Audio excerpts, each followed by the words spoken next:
Hey everyone, and welcome to the show that asks you to pull out your chairs, get your RPG books, and join us at the table. I can say words, I swear to God. So if you remember last time, we were discussing a deep dive in the Sorcerer. We're going to try something new. Instead of trying to cram as much as we can into one episode, we're going to really go through all the details. Last week, we did a little bit of the background stuff and just got through some of the bloodlines. So we're going to go deeper in the bloodlines today, talk about builds, mechanics, spells, all these really cool things. And if you like what we're doing and the small experiment we're doing, let us know. In the meantime, also, feel free to hit us in the chat and comment section. Tell us about your builds, your ideas, stuff we got right, stuff we got wrong. Let's discuss. And with that being said, I want to introduce, of course, the man himself, Mr. Michael Powell. Please tell us who you are and where we can find you on that sweet, sweet internet. Well, I am a very overheated Michael Powell. It's a warm one down here in SoCal today. You can find me all over my social medias, usually at Mr. Kapow. That's MRKAPAO.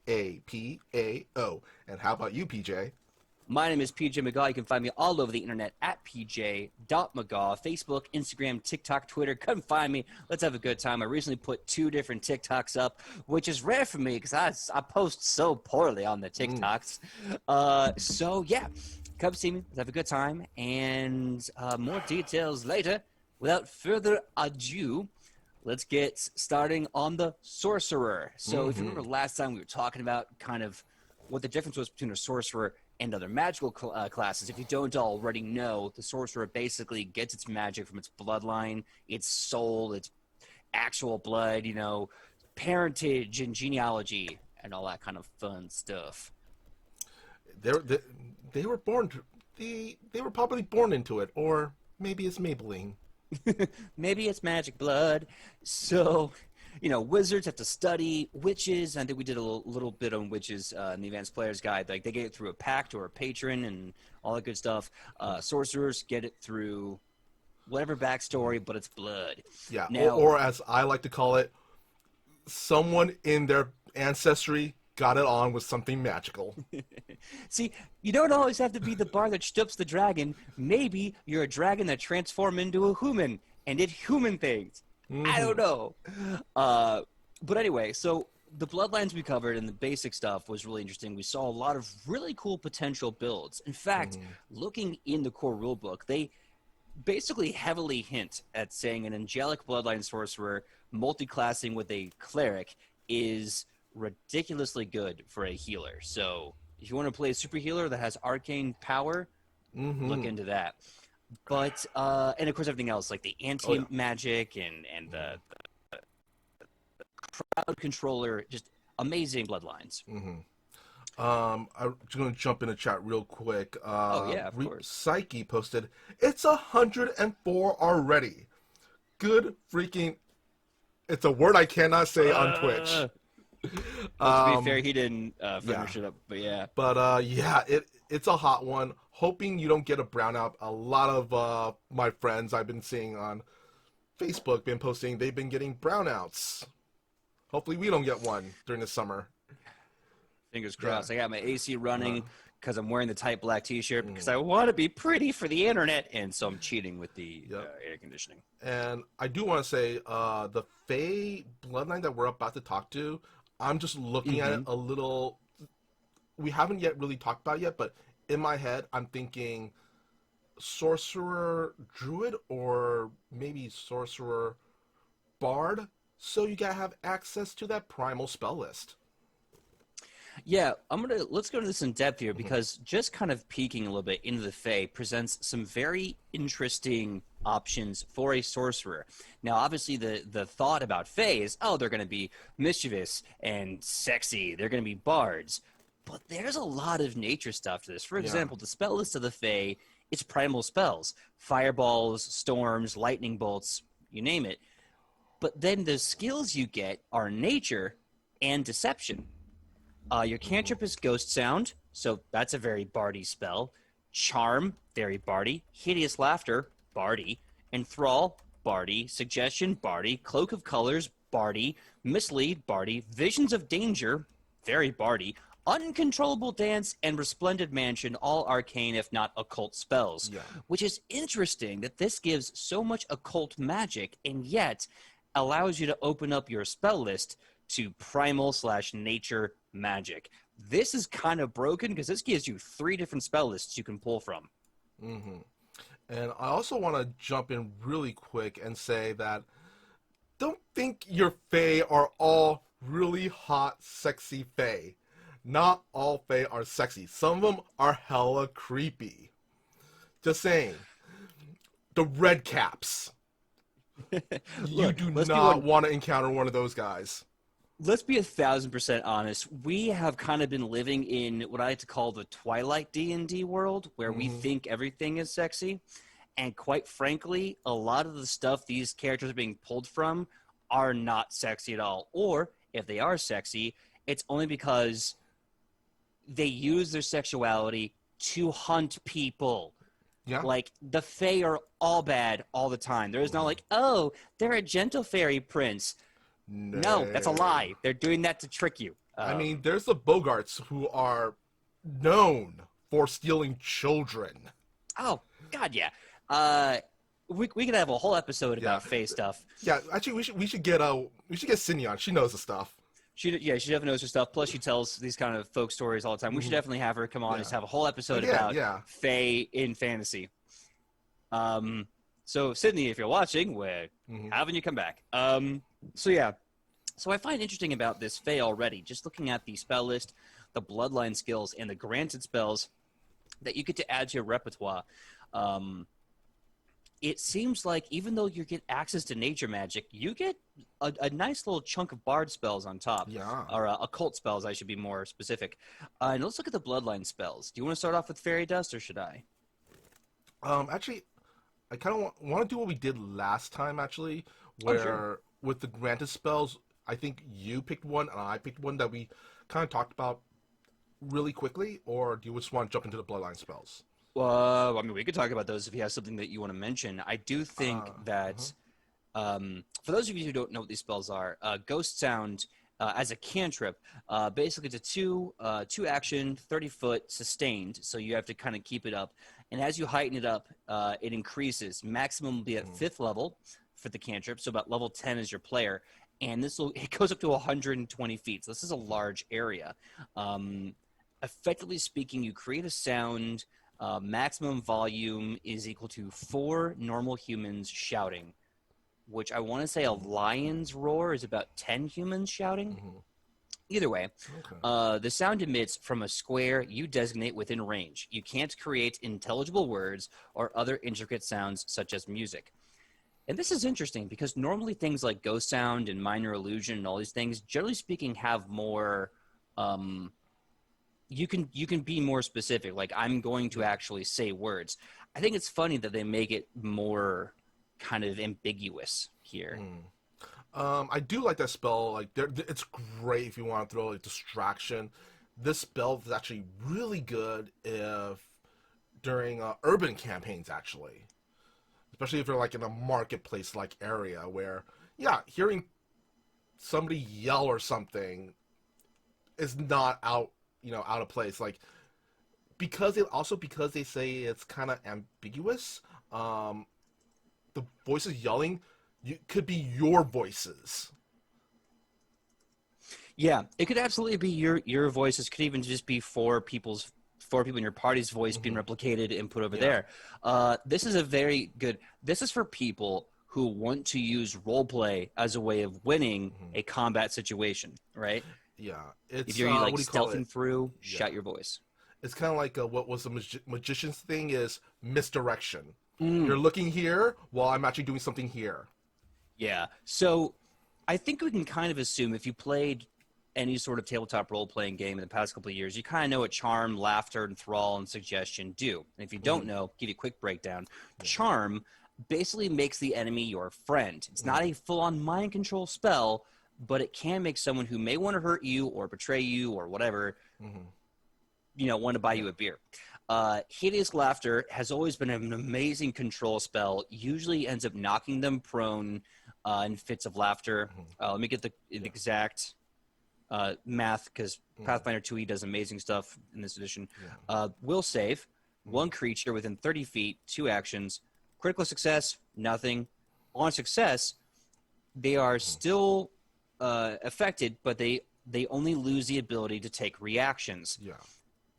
That's kind of weird, only because the only real reactions are going to be things like defensive actions or attacks of opportunity. Yeah. And in Pathfinder 2nd Edition, it's kind of interesting because not a lot of monsters or classes get an attack of opportunity. Fighter gets it at level 1, Champion Barbarian gets it at level 6, and no one else gets it, to my knowledge. Maybe the Ranger, but it's probably also level 6. I was going to say, I think the Ranger does, but it's a feat that they have to pick up later on. I also do like the level 8 spell here. It's called Uncontrollable Dance, actually. Ooh, yeah. It's 2 action somatic, verbal, range of touch, saving throw of will. The target is basically overcome with the urge to dance. And for the duration of spell, the target is flat-footed and cannot use reactions. And also, while affected, the creature cannot use actions with the move trait except for dance, using the stride action to move up to half its speed. The critical success is unaffected. Success, the duration is for 3 rounds. The target must spend at least 1 action each turn dancing. Failure, the duration is a minute, and the target must spend at least 2 actions each turn dancing. Jeez. And critical failure is the duration is a minute, and the target must spend all of its action each turn dancing. It's effectively a stun spell. Yeah, I can see why this is now a level 8 spell that the Fey give you, because this is ridiculous crowd control. The fact that they are flat-footed, bottom line, they're flat-footed, and the fact that 3/4 of this effect chain are going to either be giving them slowed 1, slowed 2, or stun for a minute while they're flat-footed. Just set the rogue on blend and just call it a day. Like, that's insane. Uncontrollable Dance is really good. I wish there was a way for Rufa to get the spell. Maybe through an item one day.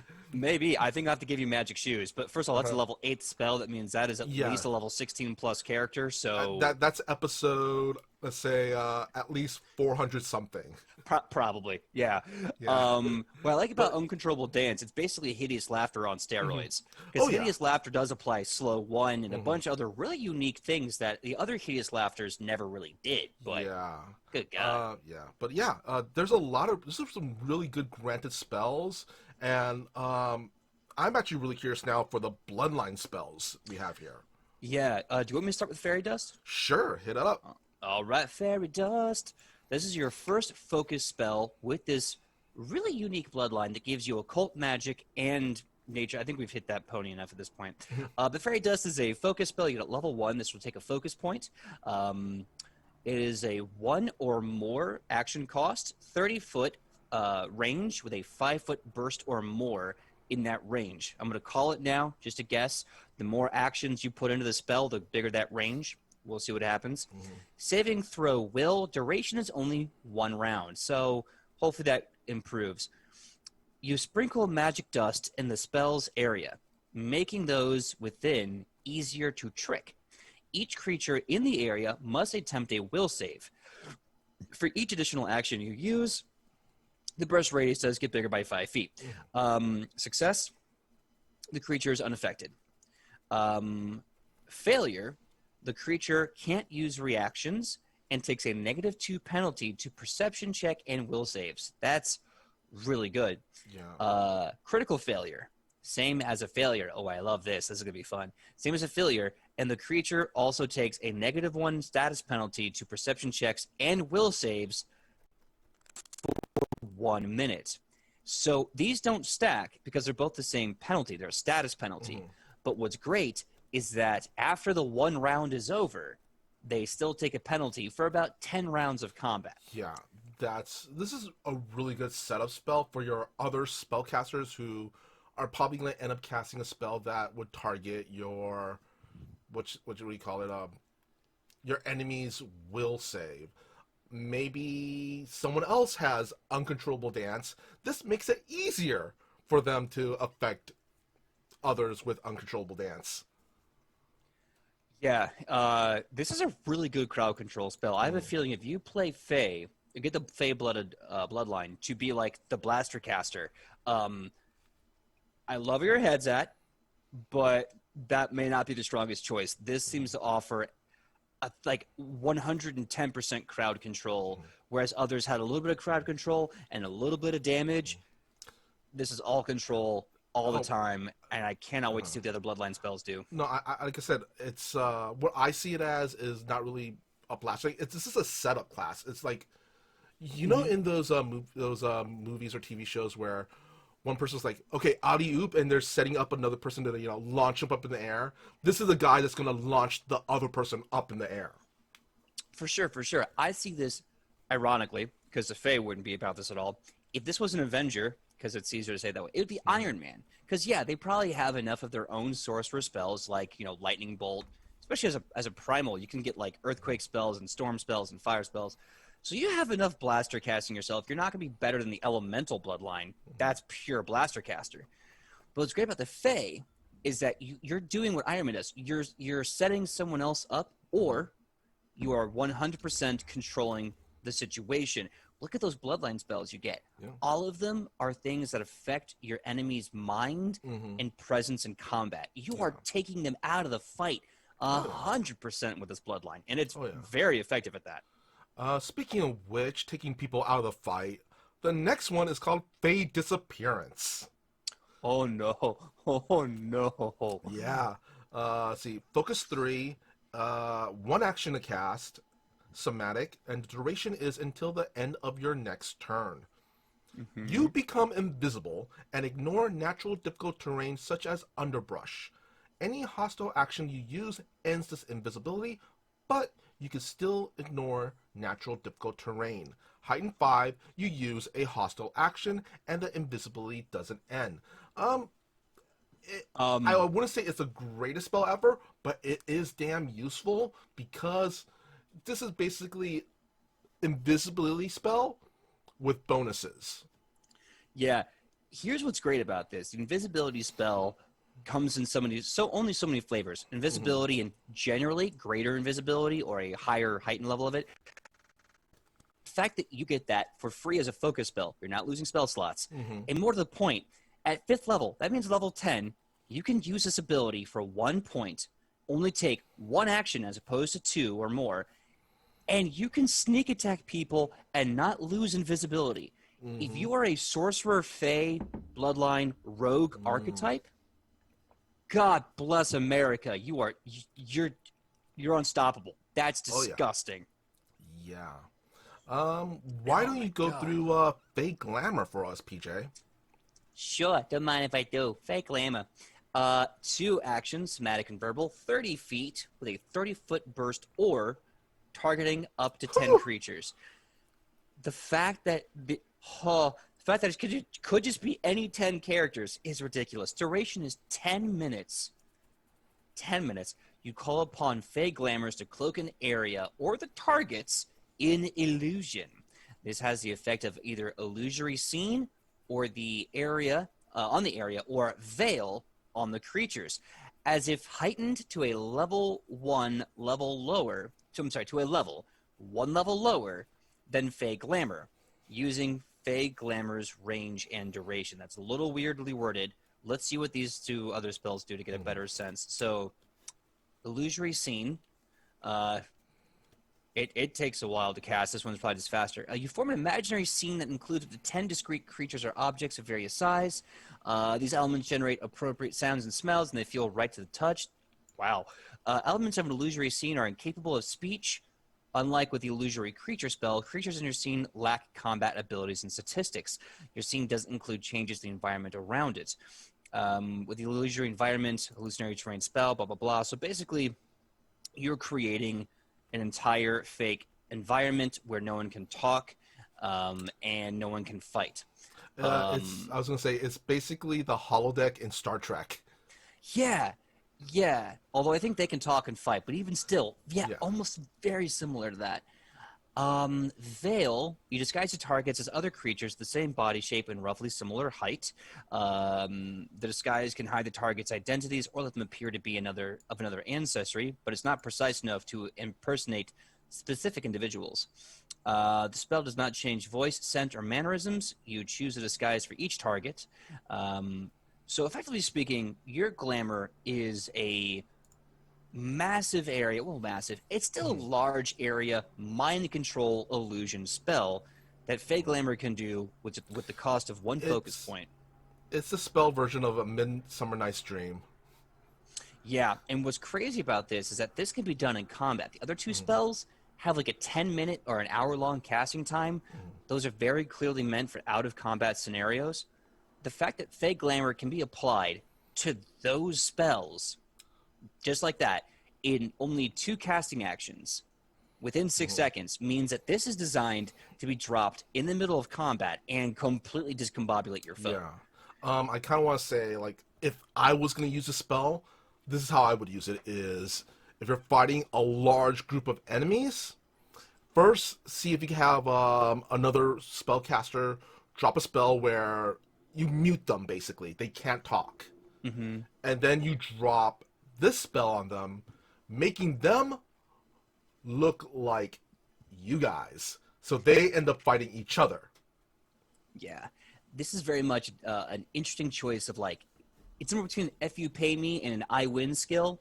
You know, depending on how smart you are as a tactician when using this. This is why this is the greatest Fey Bloodline power you can get, because it has a lot of potential. It's very subtle. With the right mind, it's devastating. I want to say, if Rufa was a sorcerer now, I think that he would be a Fey. I can see that. Oh, God, I can see that. Let's see. Now, there's a cool thing about Bloodlines called Blood Magic. Basically, every time you cast, I believe, a focus spell, maybe a granted spell, but for sure a Bloodline spell, you activate the blood magic of your Bloodline. And the phase is as follows. Colorful Fey glamours dance around you or one target, causing them to be concealed for 1 round. Such obvious concealment can't be used to hide. So every time you cast the spells in question, you or someone else basically gets concealment for that round. It's not bad. I mean, a free concealment. That's the thing. A free concealment. Stick that on the rogue. Yeah, exactly. That's what I'm saying. The Fey Bloodline is one of those, like, not obvious but super powerful bloodlines. If you want to be, if you're the creative type who likes to kind of outwit narratives and outwit, basically if you're that guy who wants to be smarter than the GM, the Fey Bloodline is kind of perfect for that. Yeah. No, it's honestly, when, like, my initial just glance through, not going into each of these bloodline spells or abilities, I thought it was, okay, it's going to be like a debuffer, kind of average to mediocre, but these utility spells are actually used right and used creatively, really powerful. Like, I think Reef Psyche posted the Reality Stone from the MCU. Oh, yeah, 100%. I would even say Reality Stone from the comic books, how you can borderline just change the world around you, sometimes, like, with actual permanency. It's literally, your Puck from Midsummer Night's Dream, right? Yeah, although, I don't know, Puck's weird. Like, at least from what we've seen in the play, he doesn't do a lot of reality warping. He casts 1 spell to turn that one guy into a donkey head, because I think Oberon gave him the charm to do it with. He's mostly... Anyway, doesn't matter. This is Oberon. Maybe this is Oberon, look it up. then. Maybe this is Oberon, then. Oh, I could totally see that. Yeah. Anyway, next up, the bloodline we have next is the Genie. This is from the Advanced Players Guide, the Genie Bloodline. Yeah. I was going to say, what's really cool about our read-through for the Sorcerer classes, we are definitely going through both the core rulebook and the other books, too, as well, because, I think it's going to end up being a 3-episode long series. Yeah. if not 4. And this was great. We actually take the time to do more than just what's in the core rulebook. So we hope you guys like these other options that are not available in the core rulebook. So let us know. Yeah. But that being said, the Genie. Should I go through Genie since you took Yeah. Fey? Hit it up, dude. All right. Genie. Through lineage, magic, or wishes made real, the blood of a noble genie flows through your veins. The spell list you get access to is Arcane, and the Bloodline skills are Arcana and Deception. Granted spells are, the cantrip is Detect Magic, and first level, Illusionary Disguise, second level, Variable, so I'm thinking you could just choose whatever. Third level, Enthrall, fourth level, Creation, fifth level, Variable, sixth level, True Seeing, seventh level, Energy Argus, eighth level, Variable, and ninth level, Resplendid Mansion. Now, I do want to kind of jump ahead just a little bit because what I think is kind of interesting about this bloodline is that when Michael mentioned the variable spells at 2nd, 5th, and 8th, those are actually related to the type of genie you're from. You have the Johnny, the Genie, the Afridi, the Marid, and the Shaitan. And if you the ancestries of those people in one of our ancestry episodes. Yeah. And so they give you special spells depending on what type of genie your blood comes from. So the Johnny gets Create Food, Banishment, and Scintillating Pattern. The Genie, not the Johnny, the Genie gives you Invisibility, Illusory Scene, and Punishing Winds.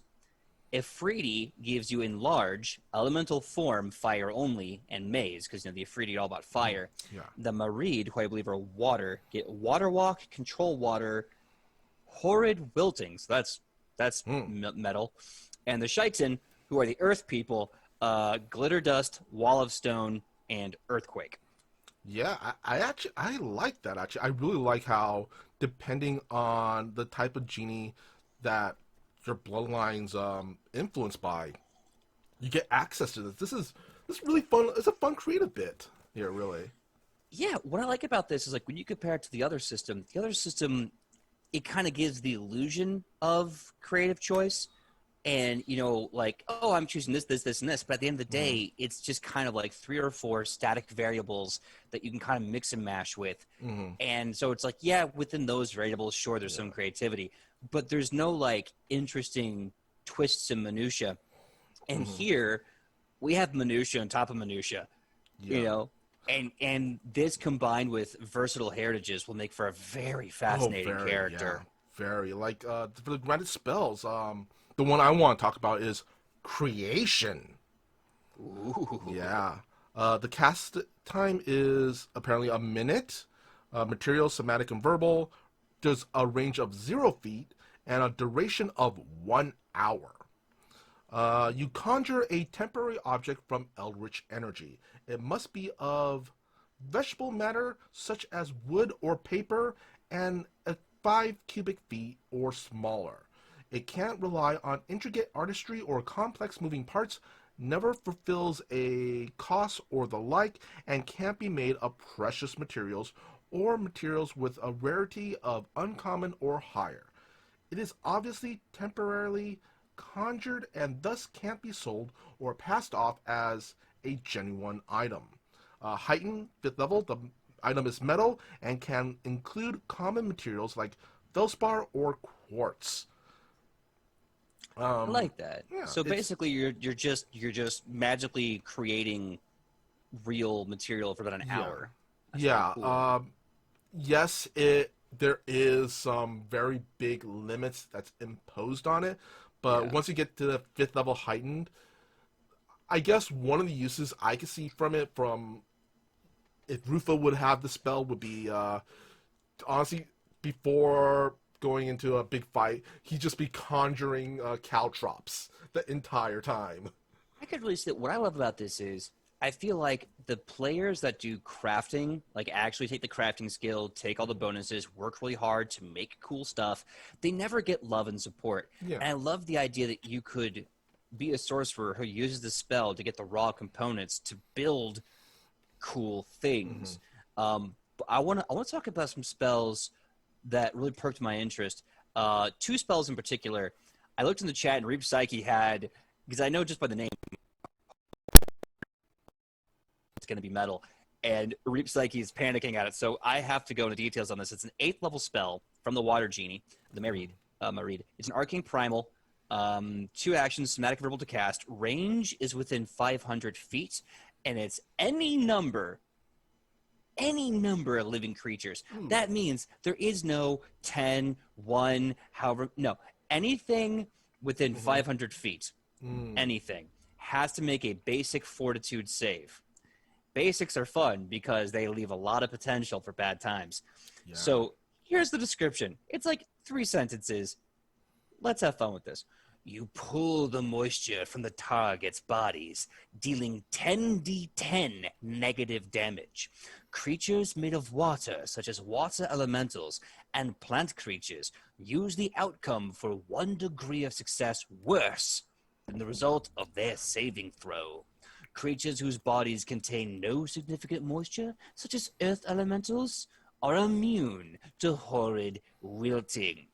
This spell, when heightened by just 1 level, is increased by another d10, meaning you cast this at God mode, level 10, you're doing 12d10, that's 120 negative damage. And if you're doing this to leshies, forests, water people, whatever, that means they have a greater risk of a critical failing. If they fail the roll, they automatically crit fail, which doubles your 12d10 necrotic to 24 d10 necrotic damage. Yeah, honestly, any organic creature is going to need water, and dehydration is not fun. That's why we at Nat20 Productions always tell you to hydrate. Hydrate or dihydrate. The lesson of today's episode. So yeah, no, I'm so glad Reap Psyche had a panic attack, because like I heard the name and I'm like, this is gonna be bad. And then I read it and I'm like, it's worse. It's so much worse. Yeah. Actually, I want to go pick one of those variable, granted spells and talk about Maze from the Ifriti. It's a 2-action spell cast, somatic and verbal, range of 30 feet, targets 1 creature, and the duration is sustained. You transport the target into an extra-dimensional maze of eldritch origin and trap it there. Once each turn, the target can spend 1 action to attempt a survival check or perception check against your spell DC to escape the maze. The possible outcomes are as follows. Teleport magic doesn't help the creature escape unless the magic can transport across planes, such as plane shift. When the spell ends, either because the target escaped or the duration ran out, the target returns to the space it's occupied when it was banished, or to the nearest space if the original is now filled. Critical success, the target escapes and the spell ends. Success, the target is on the right path to the exit. If the target was already on the right path, it escapes the maze and the spell ends. Failure, the target makes no progress towards escape. And critical failure, the target makes no progress towards escape. And if it was on the right path, it no longer is. The reason why I chose the spell is A, it effectively just temporarily takes one of your enemies out while you could probably deal with another enemy that's probably more dangerous, or wait for the more dangerous enemy to come back. And I just like thinking you banish somebody to the Shadow Realms, Yu-Gi-Oh style. A lot of other spells to banish a target requires a save or be banished. This does not. This banishes you. Shut up. No redos. The only thing you can do is roll to get out. Yeah. And that could be anywhere between, how many actions does it actually take to escape? Critical success. Yeah. A critical success or at least 2, a hand. Yeah, I think it's 2 successes. 2 successes. So you're at least taking them out for 2 rounds. This is anywhere between 2 to 4 rounds, though, because if you crit fail and fail, that means whatever successes you had, aside from a crit, gets reset. Yeah. This spell is an entire campaign if you think about it, like a one-shot. Being stuck in the maze spell as players could be, of course, really obviously done if like someone rolls a critical survival. Yeah. Oh, this is amazing. Yeah. And honestly, I remember the trouble we were having when in Edge of Legend when we were all in the the Godlands, having to make those survival checks. Oh my god, I personally loved your guys' adventure in the Godlands, seeing you guys work together as a team to try and survive your environment, being chased by god jaguars, making friends with god pangolins, making deals with god bats. It was so much fun. But yeah, that'd be crazy to see. Also, I want to jump in chat really quick. I think it's pronounced Vanciel.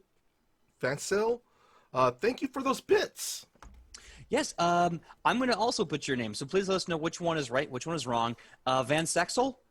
Vance Sexel or Vancicle?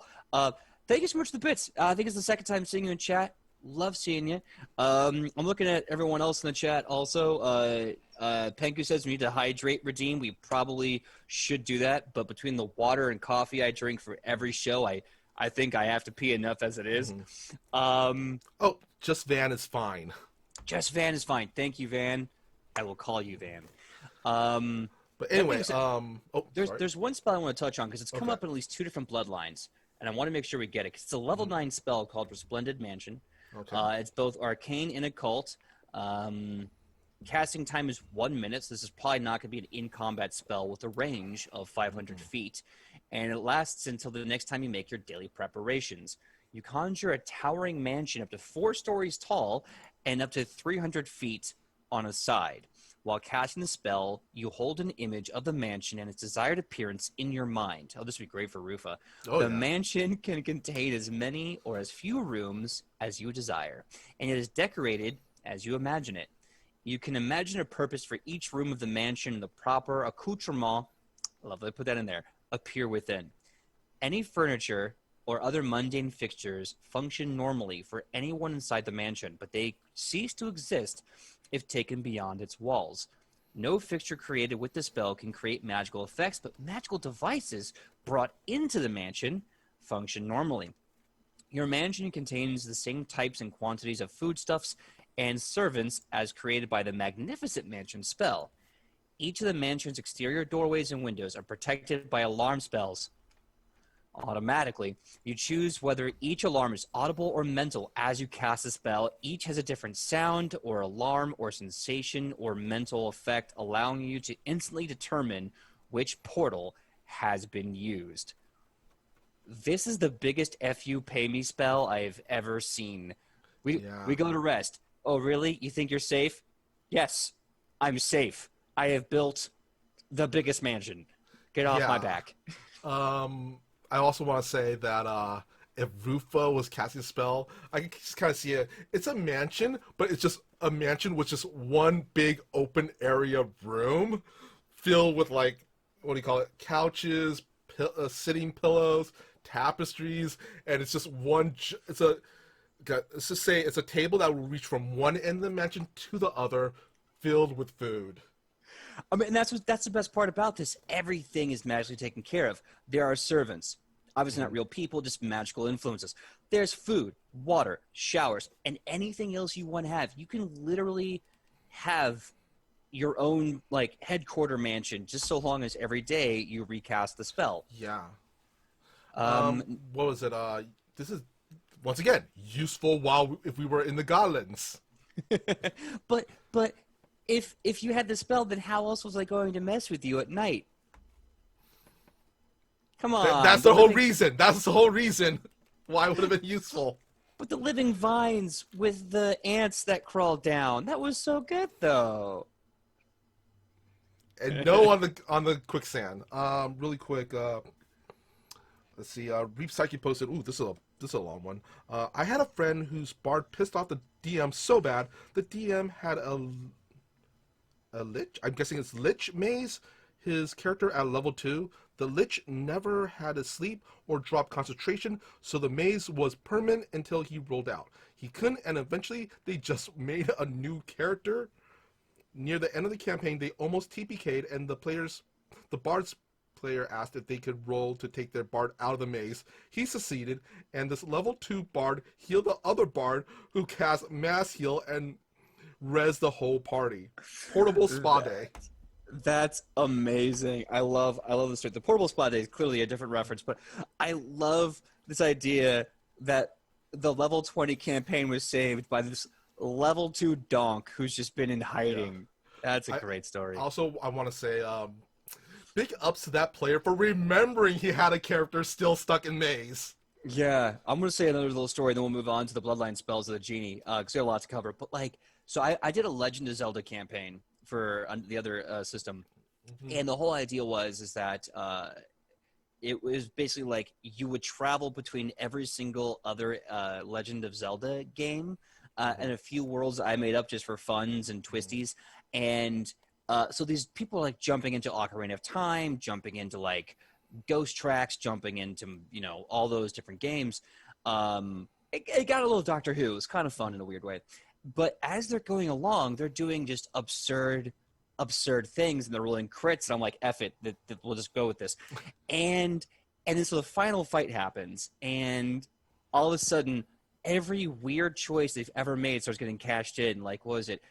One of them used Bigsby's hand. They critted. They knocked him into a pocket dimension where he was just constantly flying for 20 games, and they fight the big bad, and then this guy in the pocket dimension comes flying out and hits the boss for damage. One of them makes a deal with a Demigorgon, not the Demigorgon, and then they unleash that thing. Another one had a chain chomp in a giant bag of holding for a long time, and they unleashed the chain chomp. It was just dropping every single asinine reference and weird reality-breaking choice ever made in one big fight. It was so much fun.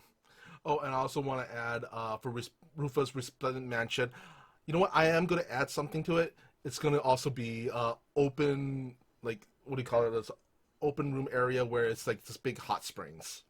Ooh, that sounds good. Yeah. But anyway, let's jump into the Bloodline spells. The initial Bloodline spell is Genies Veil. Let's see. Hella distracted. Yeah. It's that's why we have me here. I try to keep us on track.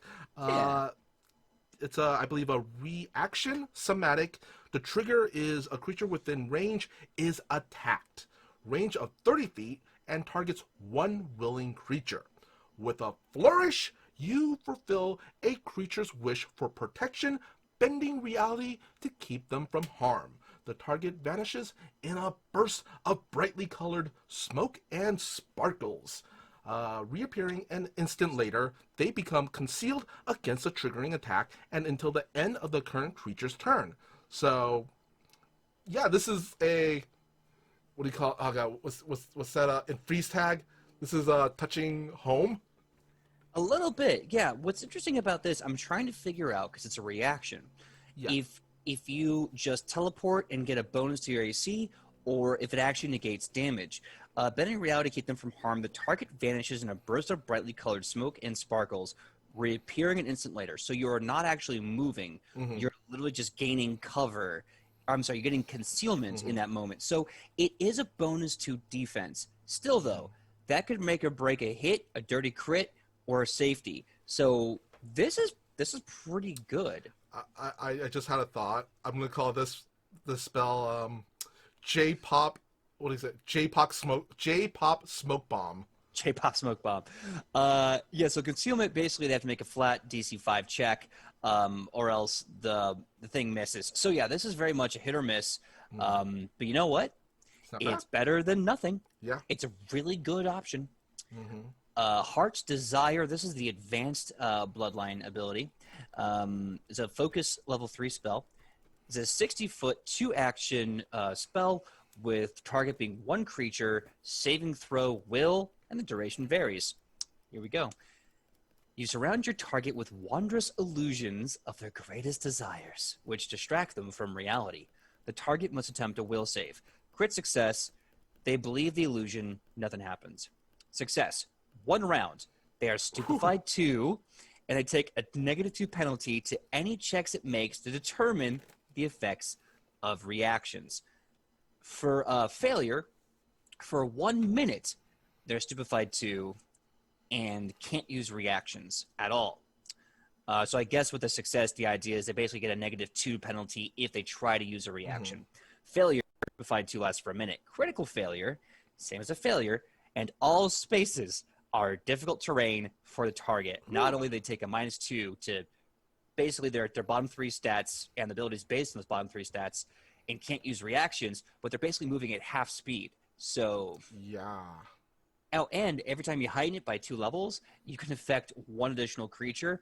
Let's see here. So it's 3, so that's 5, 5, 7, 9, 11, 13, 15, 17, 19. So at end game, if you want to cast this focus spell, you can apply this to 8 targets.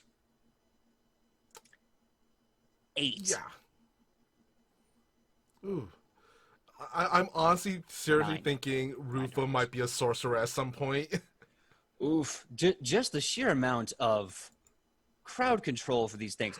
I'm just thinking effing with people, honestly. Just effing with people. You petty, petty boy. Yeah. Let's see. Remember, you're the good boy. I'm the bad boy. Super bad. Well, bad boys get punished. So, Oh. let's do the final one and move on. We never had this conversation. Yeah, I was gonna say you're making basically merch for us. That's Edge of Legend After Dark. I've been wanting to do that for a while, but we'll have to see how things go for that. Yeah. But anyway, all right. I'm gonna take the last Bloodline spell here, which is Wish Twisted Form. It's 2 actions to cast, somatic and verbal, range of 60 feet, targets 1 creature, saving throw, willpower, and the duration varies. You focus your magic upon an enemy, wish for their defenses to fail, turning their strength into weaknesses. Whew! The target must attempt 1 will saving throw for all of the following effects. The target gains weakness 5 to 1 energy type of your choice.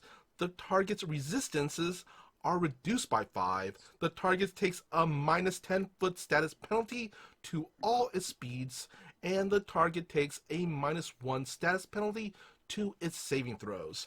And at a critical success, the target is unaffected. Success, the target takes the penalties for 1 round. Failure, the target takes penalties for 1 minute. And crit failure, as failure, and the target takes a -1 status penalty to AC for the duration. Heighten 1, increase the weaknesses and reduction to resistances by 1. So, whew. I just want to put this out here. 2 things. One, I think my math the last one was off, but either way. But the math on this one, focus 5, heightened by another 5 levels to a maximum level of 10. The fact that even if they succeed, they're losing at a level 20, 10 weakness to anything you want, reducing resistances by 10, taking a 10-foot status penalty on all speeds, and a -1 penalty to all saving throws. And on top of that, if they crit fail, that's not even one of their AC. That's amazing. This is, if you're fighting something that's pretty buffed up with resistances and all that good stuff, yeah, you could be like, not anymore, and just like flip a switch.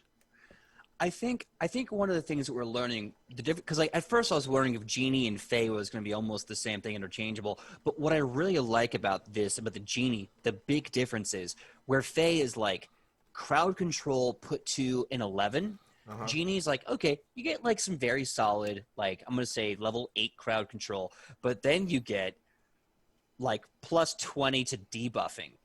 Yeah. So now this is what's cool about your build. If you're like a sorcerer and you're like, okay, I want to be on support.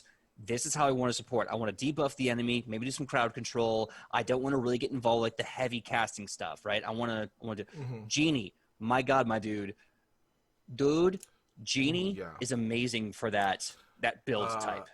Genie Sorcerer would be a great combination with Bard, honestly.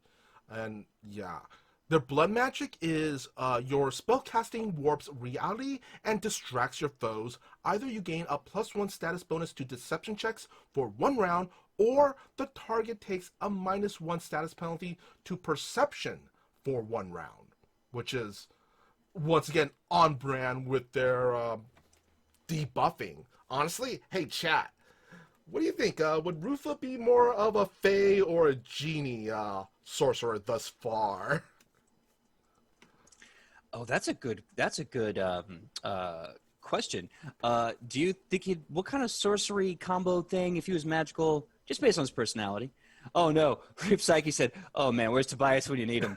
Oh, so that is the bloodline for Genie, and the blood magic is your spell casting warps reality and distracts you from your foes. Either you get a +1 bonus to deception checks for 1 round, or a target takes a -1 penalty to perception for 1 round. And that's every time you cast at least the bloodline spells. So I think, yeah, that I would take that -1 to perception to the enemy, so that stealth checks could get by a lot easier. These things are insane. Looking over this, because like sorcerers in the other edition are kind of like lazy wizards, and there's not a lot of exciting subclasses for them. There's like wild magic, and everything else is just meh. And also, depending on the Genie type, you do get some really nice spells that, that actually just directly damage your opponents. Yeah, like you're Hard Wilting. Oh, Horde Wielding is so metal. God, everything within a 500-foot radius has to make a fortitude save. That's friggin' bonkers. And if they fail, that's like 240 necrotic damage. I mean, I get it. It's like an 8th level spell, so it has to be. But come on. Now, shifting topics. Another core rulebook Bloodline jumping to is the Hag. So if you like the Fey and you like the Genie, let's see if the Hag kind of gives us similar or different options. The basic fluff is a Hag long ago cursed your family. Or you are descendant of a Hag or a Changeling, and their accursed corruption infests your blood and soul. Your spell list is occult. Deception and occultism are your skills. This is going to be probably a heavy occult-based class. Michael, that wonderful cantrip Daze is back. Ooh. You get Daze, guaranteed damage with a little bit of control and debuff. Really good. Yeah. Illusionary Disguise, Touch of Idiocy, Well, I like Blindness. Touch of Idiocy is really, especially if you're fighting a wizard, shuts them down. Blindness, Outcast's Curse, really curious about that. Mariner's Curse, Billfold Polymorph, that's all too good. Warp Mind, Spiritual Epidemic, and Nature's Enmity. I'm really curious what those 2 curses do. Let's look what these curses do, because I'm wondering how this is different from like an actual witch's hex. The Outcast Curse level 4, you afflict the target with a curse that makes its presence abrasive and off-putting. Is a touch spell, will saving throw, 2 actions, 1 creature. Critical success, nothing happens. Success. For 10 minutes, the target must roll twice and use the worst result whenever attempting deception, diplomacy, intimidation, or performance. And creatures they encounter have an initial attitude toward them 1 step worse. So everyone starts off as unfriendly or worse. Failure, same as success, but the effect is permanent. Okay, quick note about permanency. In 3.5, and I believe Pathfinder 1 first edition, any spell could be given permanency, but that was such a hard effort to do. Yeah. You had to do a ritual, you had to get all these other components and things, and you could do some really cool stuff, like I'm going to cast a permanent fireball in this area, so it's just constantly super dope. The fact that you don't have to do that, this spell on a failure is just permanent. Yeah. And on a crit success, it's the same. So it's permanent on a crit failure, and creatures that the target encounters have an initial attitude of them 2 steps worse, which means this poor unfortunate soul, if they crit fail on the will save, people are going to want to beat them up for no reason forever. This is a 4th level spell. This is literally the definition of they have a punchable face. Yeah. This spell is bonkers. At level, it's a 4th level spell. At level, I don't know, about 5 or 6, maybe 8, somewhere in that range, you can make it so you can permanently ruin a player character or an NPC character's social life. And it gives them a good, side quest to go on to remove the curse, but they're not going to be invited to any parties while they have this curse. Oh, huge thank you to Van for giving the sub to Waffle Maple Syrup. Waffle Maple Syrup, great friends of the show. Love seeing you here. Thank you for coming in. This is a fun day. Yeah. I like this. Reap Psyche, what? Reap Psyche, this is a villain origin story in the making. I mean, earlier I was talking about Fey or Genie. Now I'm also leaning towards Hag. Just for the... This is Rupa's villain origin story. Rupa, King of Hell. It's going to be a musical. King of Hell, King of Hell, King of Hell. The fact that a 4th level spell could be such a massive narrative shift is insane. And look at the 5th one, Mariner's Curse from the Hag Bloodline. It's very, very similar. The difference is that instead of like having everyone hate them, they become sickened 1.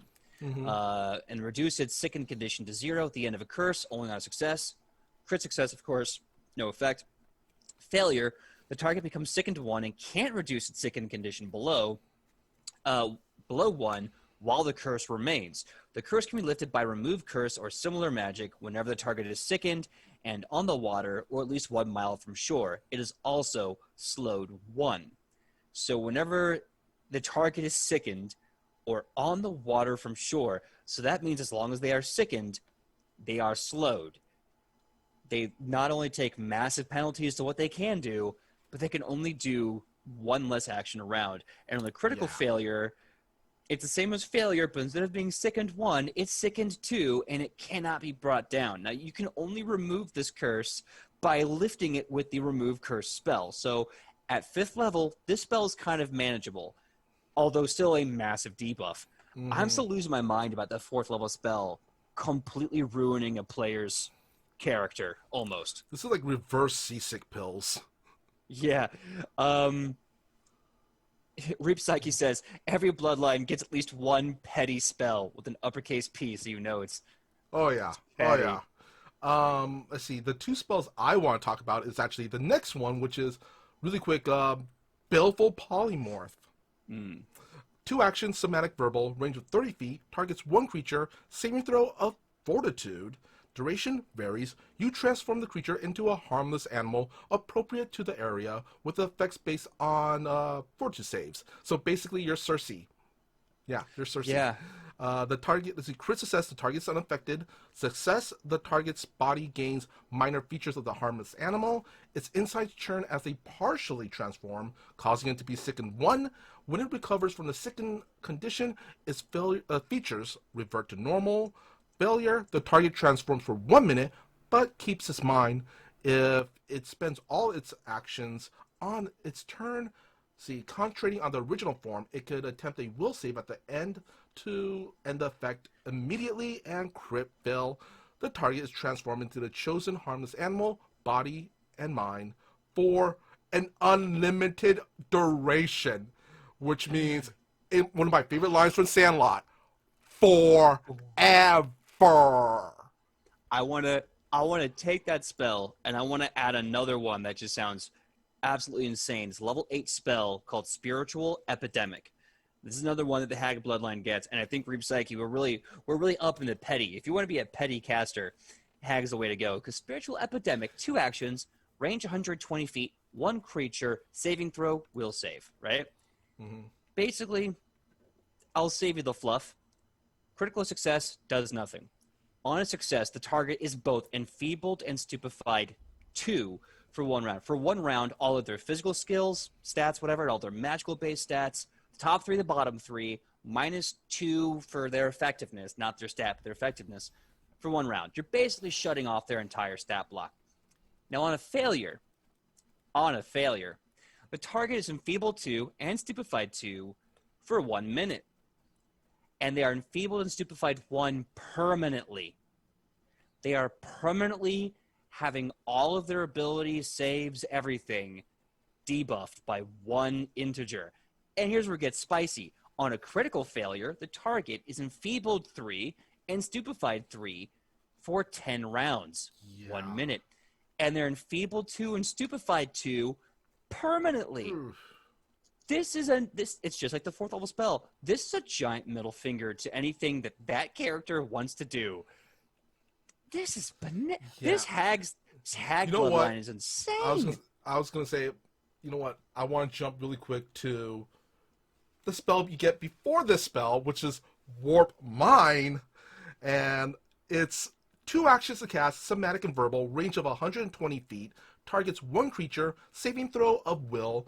You scramble a creature's mental facilities and sensory input. The target must attempt a will saving throw. Regardless of the result of that save, the target is then temporarily immune for 10 minutes. Warp Mine's effect happens instantly, so Dispel Magic and other effects that counteract spells can't counteract them. However, Alter Reality, Miracle, Primal Phenomenon, Restoration, or a Wish spell can still counteract the effects. Crit success, the target is unaffected. Success, the target spends the first action on its next turn with the confused condition. Failure, the target is confused for 1 minute. And crit fail, the target is confused permanently. This is insane. Yeah. Michael, I got to step away, but I really want you to finish talking about the witch or the hag bloodline. I'll be right back. I was going to say, the hag bloodline, it's petty, all capitalized. I'm just gonna, there is at least, 1, 2, 3, 4, 5, there's at least 5 spells that we have gone through so far that if they crit fail, it's forever, pretty much, unless probably a wish spell.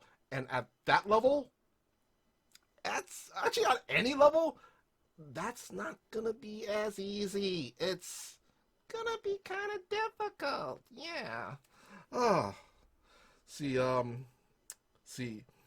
Van, permanent confusion. Yes.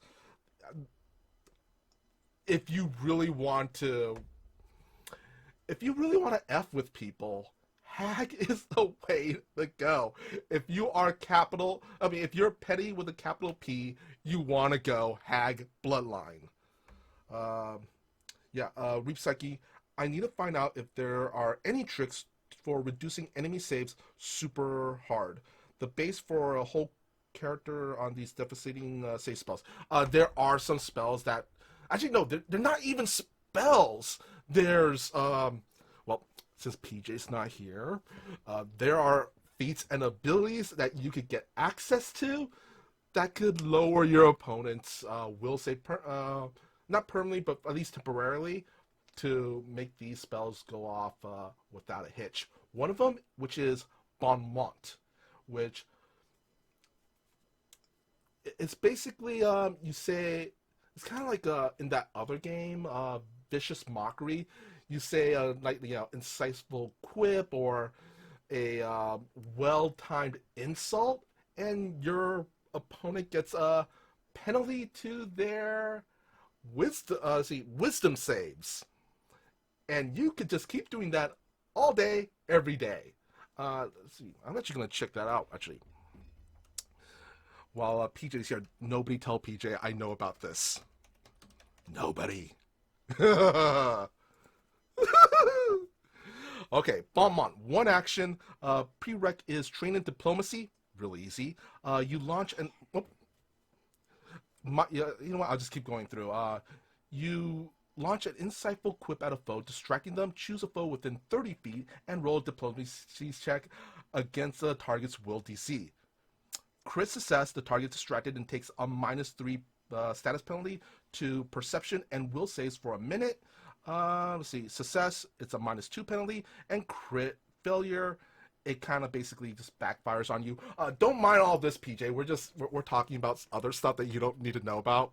Oh no. Yeah. Chat, help me out. Is No, he no, is he no. doing something for Rufa? No, you're doing I could tell. I know it sounds like when you lie, Michael. So are we doing the bloodline spells, the jealous hex and whatnot? No. We're talking about ponies and rainbows and happy things. Listen to me, little liar. I know you live. Actually, I don't. But I'd like to. Not for anything dangerous. So this is so. So, chat is totally backing you up, Michael. They're like, nothing's happening. Nothing happened. But yeah, a cloud. as I was saying, telling our chat, PJ, Hag is where you want to go if you want to be petty with a capitalized in every letter. There's at least 5 granted spells here that could be permanent forever. Yeah, I have to give a huge shout out and thank you to Paizo for creating what I think is probably the most impressive bloodline I've ever seen. All of these have been powerful for very specific builds. This is something terrifying. And I mean, just looking at the blood spells too, like this is. Whew. GMs, if you see a player coming at you with a Sorcerer Hag bloodline, be prepared and just be prepared. Yeah, I mean, I as a GM, not only would I feel bad having one of these characters, like having one of these NPCs being an enemy, but I would feel worried about a player. This is a lot of power because this is narrative control. Think about it. Every other class or every other bloodline at this point has had an amazing like blaster caster, defense caster, debuffer, crowd control, a little bit of damage and a little bit of like social skill, whatever. Hag so far, and there's a handful more we have to go through, is the only bloodline I've seen that directly controls story. And when you control story this much, you can also control combat and narrative in both. This is really interesting. Yeah, I kind of want to say, while this is not a let's see, it's not a, what do you call it, a second GM, not even a half GM. This is a quarter GM, and even then, that amount of power can be frightening to especially if you have. Thankfully, we don't here on Edge of Legend or Nat20 Productions, but if you have a problematic player. Absolutely. I can see this. The problem with these hag powers is because they're so amazing and permanent is that it really depends on the person using them. You know, with all this power comes great responsibility. And if you have one of those D-bag players at your table, they could completely affect whether or not the game is fun, inclusive. Michael, I suppose those horror stories that happens at the table for other games. This just screams toxic player comes in and ruins game. Yeah, you got to be careful if a player brings you a character with this bloodline, but don't automatically just shut out, say no, you cannot play this. Exactly. If somebody does bring you a character which is built on this bloodline, have a talk with them. Say, okay, I'll allow this, but just be careful and be mindful of what you do. Yeah. And as GMs, like, this isn't uncommon or rare bloodline. This is a normal bloodline. So really, like, get a feel for your players. But moving on, because I feel like we need to really move on here. Did you hit the bloodline spells while I was busy? Not yet. So let's just go into bloodline spells. Okay. You just talked about unicorns and rainbows, but yeah. Why don't you tell us about a jealous hex? Yeah, I think I'm gonna do that. It's one action to cast 30 feet, targets one creature, saving throw will, lasts up to a minute. You draw forth the hag's innate jealousy to deny a target its greatest attribute. The target is cursed with an adverse condition depending on its highest ability modifier. Strength is enfeebled, dexterity is clumsy, constitution's drained, intelligence, wisdom, charisma, stupefied. On a tie, this is interesting, on a tie, the creature decides which the conditions is associated with the tie ability modifiers to take. Okay, so like if their strength and con is the same, they have to decide which one they're going to lose. The target must then attempt a will save. Success, nothing. Failure, the condition's value is 1. Critical failure, the condition's value is 2. At the start of each of your turns, the target can attempt another will save. So effectively speaking, let's say their highest stat is their Constitution modifier, right? Their Constitution. You are then giving them Drained 2. Yeah. And that's the thing, because Enfeebled 2 definitely sucks, but Drained 2 is lethal. That's not even the same ballpark, my dude. Yeah. I also want to say, first of all, this is basically targeting your classes. What is it? Let's see. Was it? What's the name, PJ? Each class has a stat that's basically associated with them. Yeah. Think of the name of it. Well, I think what you said, the associated stat, or basically the big thing that like they're based on. Yeah. And typically, if it's a spellcaster class, this is a way to basically impose a negative on that willpower save. Yeah, if they're based on wisdom and Wisdom, charisma, and intelligence, which is basically spellcasters. Yeah, you can stupefy any spellcaster, especially like wisdom-based ones. And not only are you taking away their spellcasting, you're taking away their wisdom, so their willpower saves, you're taking away their perception. Like, if you ask me, clerics and druids suffer the worst from this. Yeah, because like charisma casters, that sucks. You lost some points. You still have your willpower saves, you still have your perception checks. I still want to say it's actually really dangerous. The ability stat. Thank you, Van. Yeah. I still want to say it's still really dangerous for charisma spellcasters, because charisma spellcasters also rely heavily on their charisma-based skills. True, but this is mostly in combat. It's not permanent. You could do it outside of combat for sure, but the casting academy makes me think a casting economy makes me think it's mostly going to be designed for combat. Demoralize. Just saying. But anyway, Demoralize is still good. Yeah. Moving on. Speaking of demoralize, our next Bloodline spell is Horrific Vistage. 2 actions to cast: somatic and verbal.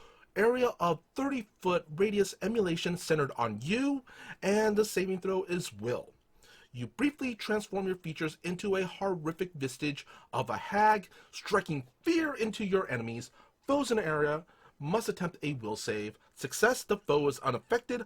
Failure, the foe is frightened 1. And crit fail, the foe is frightened 2. Heightened 5, foes in the area are frightened 1 on a success, frightened 2 on a failure, and frightened 3 and fleeing for 1 round on a crit failure. They are still unaffected on a crit success.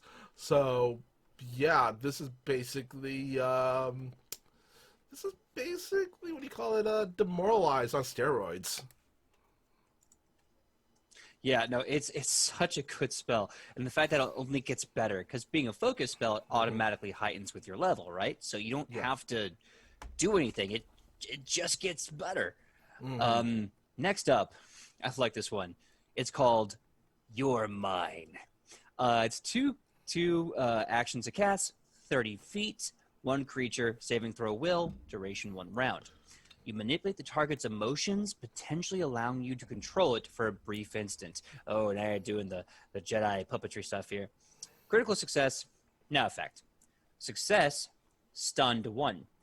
Failure on the target's next turn, it's stunned 1, and you partially control it, causing it to take a single action of your choice. If it has actions left, it can act normally. Critical failure, the target is controlled for 1 round. Heightened to 7th level. On a failure, the target is controlled for 1 round. On a critical failure, it's controlled for up to a minute. It receives a new will save at the end of each of its turns, and on a success, the spell ends. But still, like, so it's, as a 7th level focus spell, you can just start controlling people in combat. Yeah. Oh my god. That is disgusting. But anyway, moving on. Why don't you let us know what the blood magic is for hags?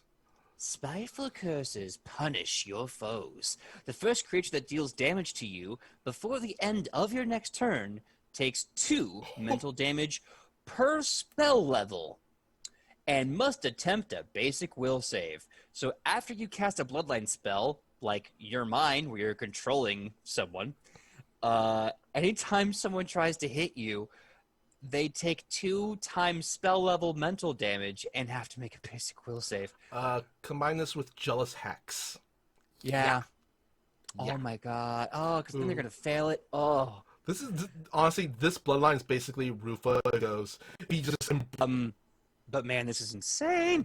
All right, well, now the one you've been looking forward to a lot, the Imperial Bloodline. Actually, after talking about those other 3 Bloodlines, Imperial is starting to look less and less shiny to me, but let's check it out regardless. Imperial. One of your ancestors was a mortal who mastered magic. Such a magical bond can remain latent for generations, but in you, it manifests in full. Spell list is Arcane. Bloodline skills, Arcana and Society, and the granted spells are Cantrip, Detect Magic, first level, Magic Missile, second level, Dispel Magic, third level, Haste, fourth level, Dimension Door, fifth level, Prying Eye, sixth level, Disintegrate, seventh level, Prismatic Spray, eighth level, Maze, and ninth level, Prismatic Spear. So this is definitely the Bloodline that's most like what a wizard would be, I want to say. Yeah, which is interesting, because the Imperial Bloodline in Pathfinder First Edition was effectively like the blood of kings. You know, you're the blood of like great royalty and nobility. And in Pathfinder 1E, it had this kind of broken ability to take any buff spell that was happening to it and apply it to everyone at a greater level. And I say this because I had a Blood Rager who was dual Bloodline, Draconic and Imperial, so I joked that like Blood of Dragon Kings was in me. And we had a bard in the party, and it was insane. It was insane. Let's look at the granted spell of Disintegrate, because that's what caught my eye. Oh, Disintegrate's such a good spell, though. Disintegrate, 6th level. Let's see. It's a 6th level spell.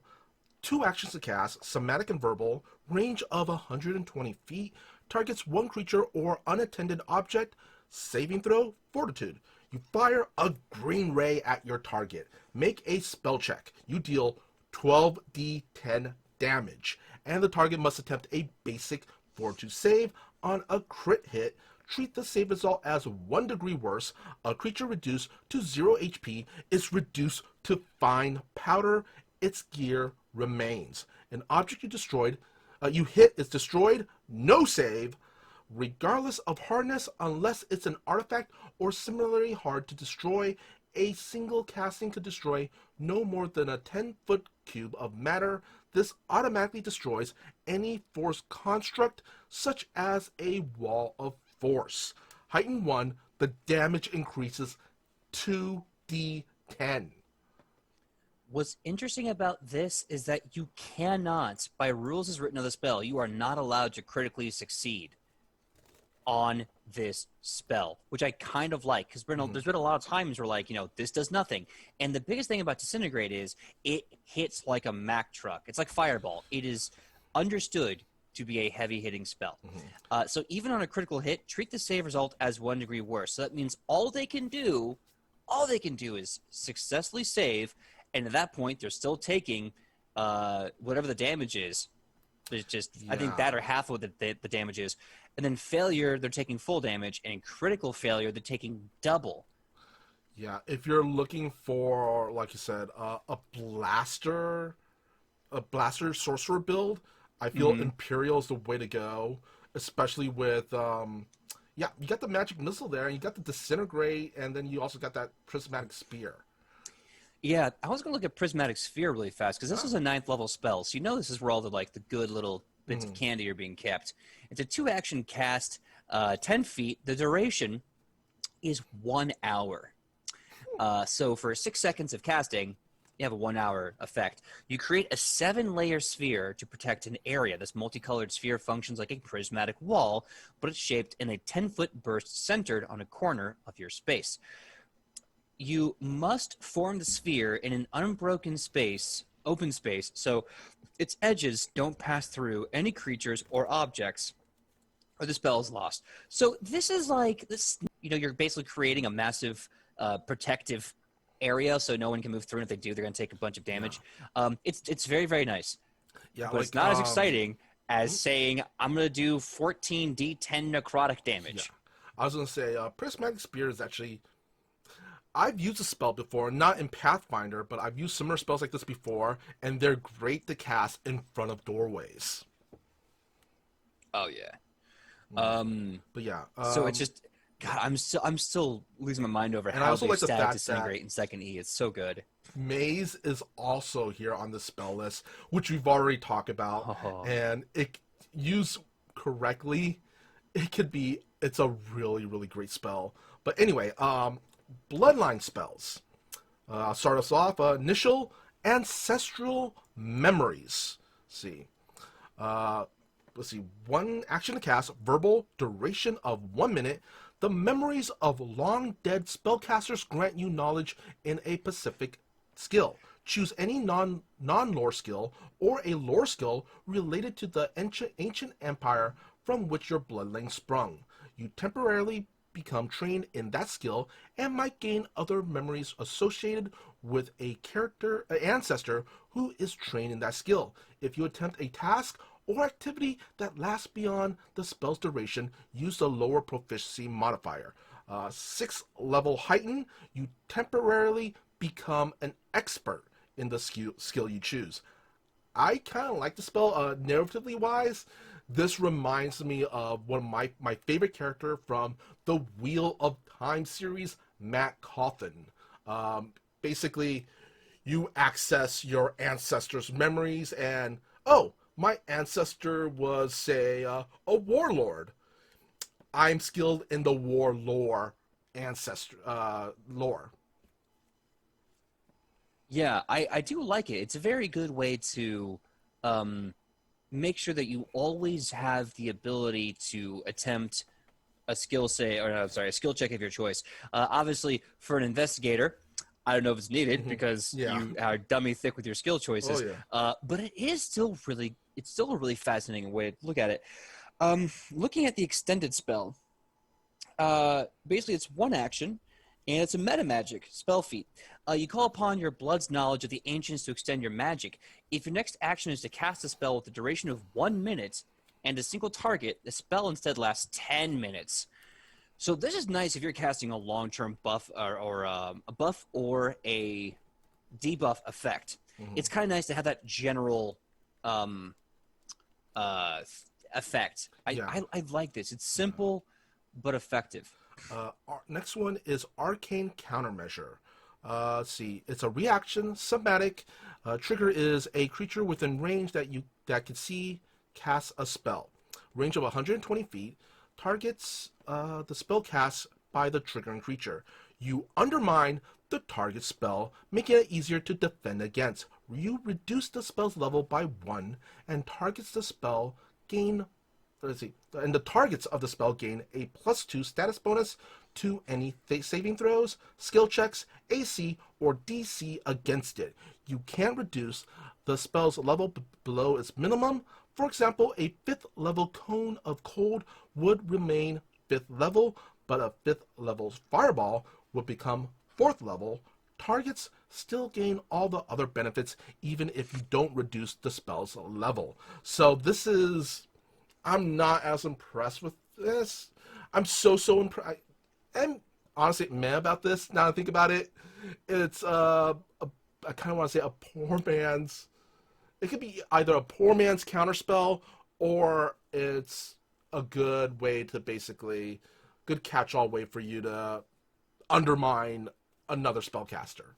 I will say this. I do not mind a poor man's spell, counterspell, because Counterspell and Dispel Magic work on a different system here, where you have to spend the spell slot and then roll a contested check against the other person. And it's kind of an interesting system. I like it. It's fun. But what's great about this is you don't lose the spell slot. You don't have to worry about winning the contested save or contested roll. There's none of that. What's great about this, though, is that this kind of does the effect of Counterspell, but it gives you what you want, which is a chance for it to not work. So you get the +2 bonuses, the saving throw, skill checks, AC. You get so many defensive countermeasures. Yeah. I mean, if anything, losing. Oh, sorry. Yeah. I was gonna say, if anything, losing what it makes it'll make a crit success into a regular success. True, or potentially, it will allow, like, if it's like a roll to hit for the wizard, let's say, it could take a success and turn it into a failure. True. But either way, this is a reaction. It doesn't take away a spell slot. It's a good tool to have. It's definitely another bullet in your magazine. All right. The blood magic for Imperial is a surge of ancestral memories grants you or a target a +1 status bonus to spell checks for 1 round. So essentially, guidance. Sort of. Actually, I think this is better. Bonus to skill checks. Yeah, it's guidance. Yeah, it's guidance. But for some reason, my brain said spell checks, and I was like, but what? Yeah, but it's also good for actions like demoralize. Honestly, it's just good. It's just good all around. Every time you cast one of these bloodline spells, at least, you get a free guidance. Or help somebody with disarm or trip or grapples even. Grapples, sneak, stealths. I mean, anything. All right. So next up, Nymph Bloodline. This is coming from your Advanced Player's Guide. One of your ancestors was inspired by a nymph, or perhaps was a nymph themselves, and now the beauty of nature lives in you. Your spell list is primal. You are somehow trained in diplomacy and nature. I guess diplomacy, you can kind of flirt with people. Your cantrips are Tanglefoot. Your spells are Charm, Calm Emotions, Animal Vision, Vital Beacon, Crushing Despair, Repulsion, Unfettered Pack, Moment of Renewal, and Overwhelming Presence. So the spell list is interesting. You've got a little bit of Bard, and a little bit of Druid. Yeah, it's kind of like the Fey one was, but without the yeah. I was gonna say the Fey one is more leaning toward. It's like Bard Druid, but leaning more towards Bard. Nymph leaning more towards Druid. It's switched. Yeah. It's definitely doing that. Nymph's token. Duration is 1 minute. It's 2 actions to cast. It's your first level focus spell with this bloodline. You grant an ally a token of favor. You create a token such as a lock of your hair or flower. So it's got some great opportunity for roleplay. That persists for the spell's duration. As part of casting the spell, you can interact to pass the token to an ally within your reach. As long as the ally has a token on their person, they get a +1 bonus to performance checks and will saves. You can dismiss the spell as a free action. When it's heightened to 4th level, you can cast spells that have a range of touch on them at 30 feet. This one's nice. It is a nice bonus to Bard characters. It's a nice bonus to a lot of people. Having the ability to do touch spells at a range of 30 feet is super good. I think I'm spoiled by the Hag. The Hag was too good. I can't handle anything else. Yeah. For me, I like the granted spell Crushing Despair. Okay. It's 2 actions, somatic and verbal, 30-foot cone, willpower save, and a duration of 1 or more rounds. You inflict despair on creatures in the area. It's like that scene from Lord of the Rings. Gaze upon me and despair. The effects of each creature are determined by its will save. Crit success, the creature is unaffected. Success, for 1 round, the creature can't use reactions and must attempt another save at the start of its turn. On a failure, it is slowed 1 for that turn as it sobs uncontrollably. Failure acts success, but duration is a minute. Crit fail as failure, and the creature is automatically slowed 1 for 1 minute, and the heightened 7th, the area increases to a 60-foot cone. So basically, it's an area effect spell, and it'll just take people out. This is for when not only you want to beat somebody, but you want to overwhelmingly beat somebody and make them an example. Here's the reality. This is a mass area slow spell. I think in the other edition they have slowed, and slowed is not the other edition. The other system they have slowed. It's really good. It really hinders a boss fight. The fact that you could, as a 7th level spell casting, have a 60-foot cone of everyone being slowed between 1 round to 1 minute. That's a game changer. That's at least them only taking 2 actions around, and you're just crushing them with your 3rd. I want to go to the other one because did Nymph's Token. I want to do the Blinding Beauty Bloodline spell. Okay. And then if you want to, you can do the last one. Sure. So it's a 30-foot cone, 1 action, saving throw will. You channel the allure of your Nymph Bloodline into a terribly beautiful glance. Each enemy in the area must attempt a will saving throw. Critical success, nothing. Success, dazzled until the start of its next turn. Failure, blinded until the start of its next turn. Critical fail, blinded for 1 minute. 10 So, rounds. yeah, so really good area of effect debuff spell. I'm sensing a lot of area of effect debuff spells. I wonder if that's kind of their shtick. I'm thinking it is. Yeah. Like I said, this is basically Druid Bard leaning more towards the Druid end. Yeah, or like if a Druid power got like the Bardic buff. So hit us with that established ward. See what that is. Yeah. 2 actions to cast, somatic and verbal, 30-foot burst, and a duration of 1 minute.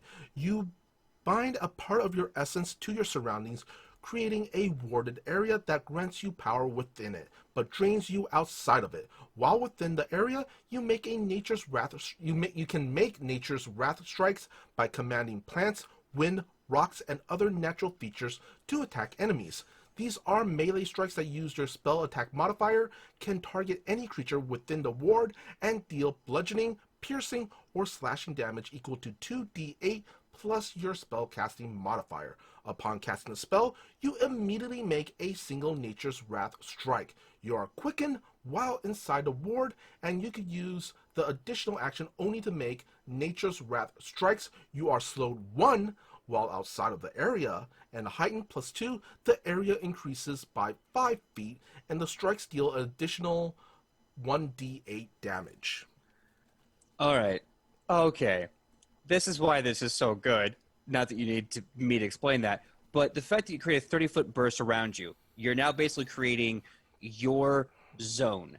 Any enemy in that zone is going to be taking, I don't know, let's just say you get the full level 10, divided by 2, then basically gives you 2 more buffs. So that's only 4d8 plus spellcasting modifier. For level 20, that's not too spicy. However, that's a 4d8 plus spellcasting modifier with a quicken status on you. So you can just do whatever you want and guaranteed at least 148 plus spellcasting modifier to everything in a 30-foot burst for 1 minute. Yeah. Oh, this is basically a spell that gives you automatically the high ground. And I want to say this would be bonkers if you combine it with the Snare Crafter archetype, because you're basically creating a space around yourself that everything within that space is just gonna, you're just gonna F up. It's subtle and it's good. It's like your it's spot. Like, it's like how summoning as a druid can be like a nightmare for GMs because you're just creating more threats. Now you're creating more threats within this area. I like it. It's your spot. My spot.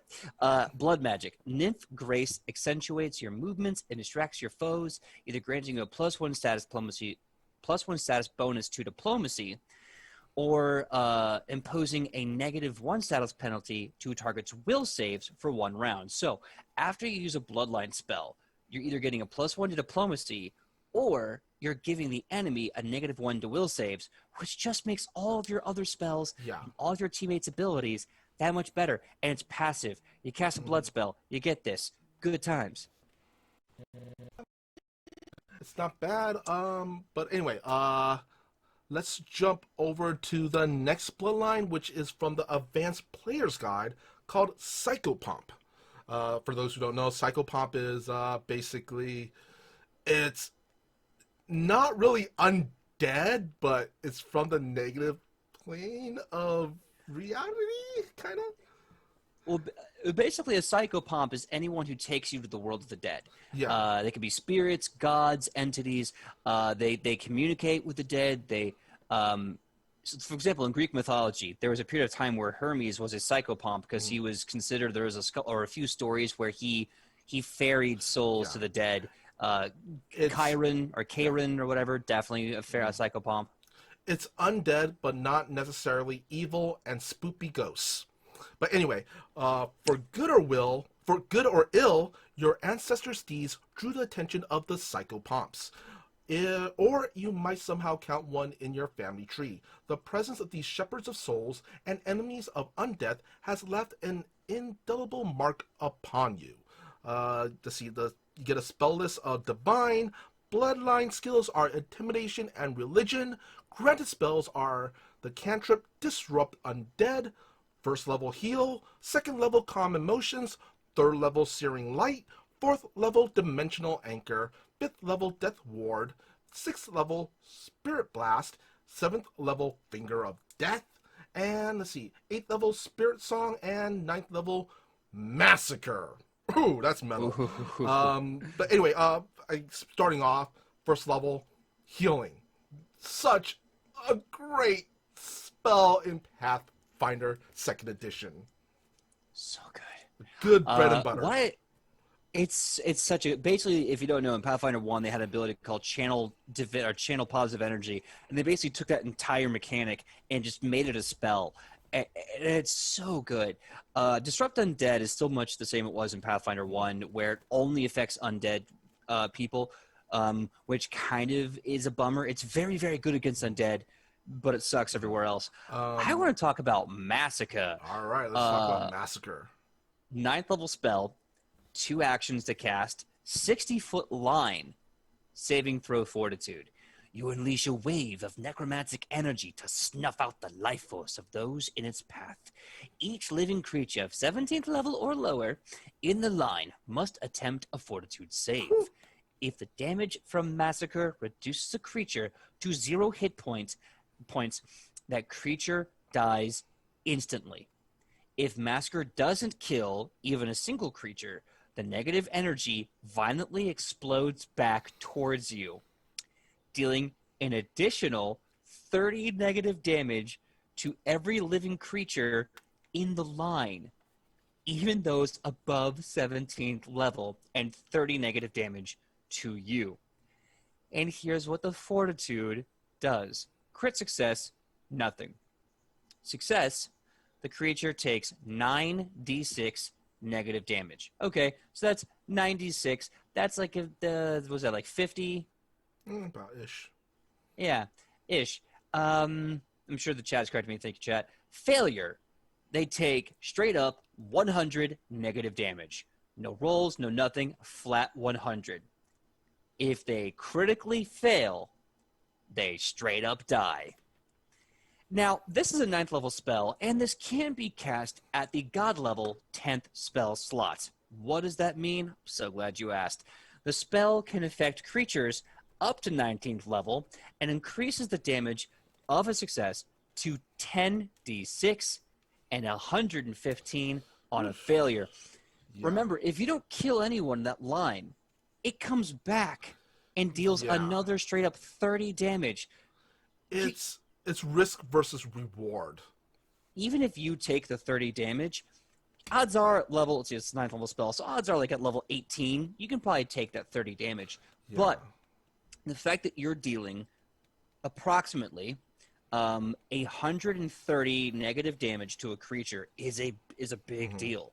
And this is really good as a, yeah, this is a crowd control death spell, basically, because you're not just targeting one person, you're targeting an entire line of people. And you cast spell into a line during a major battlefield moment, somebody is going to die.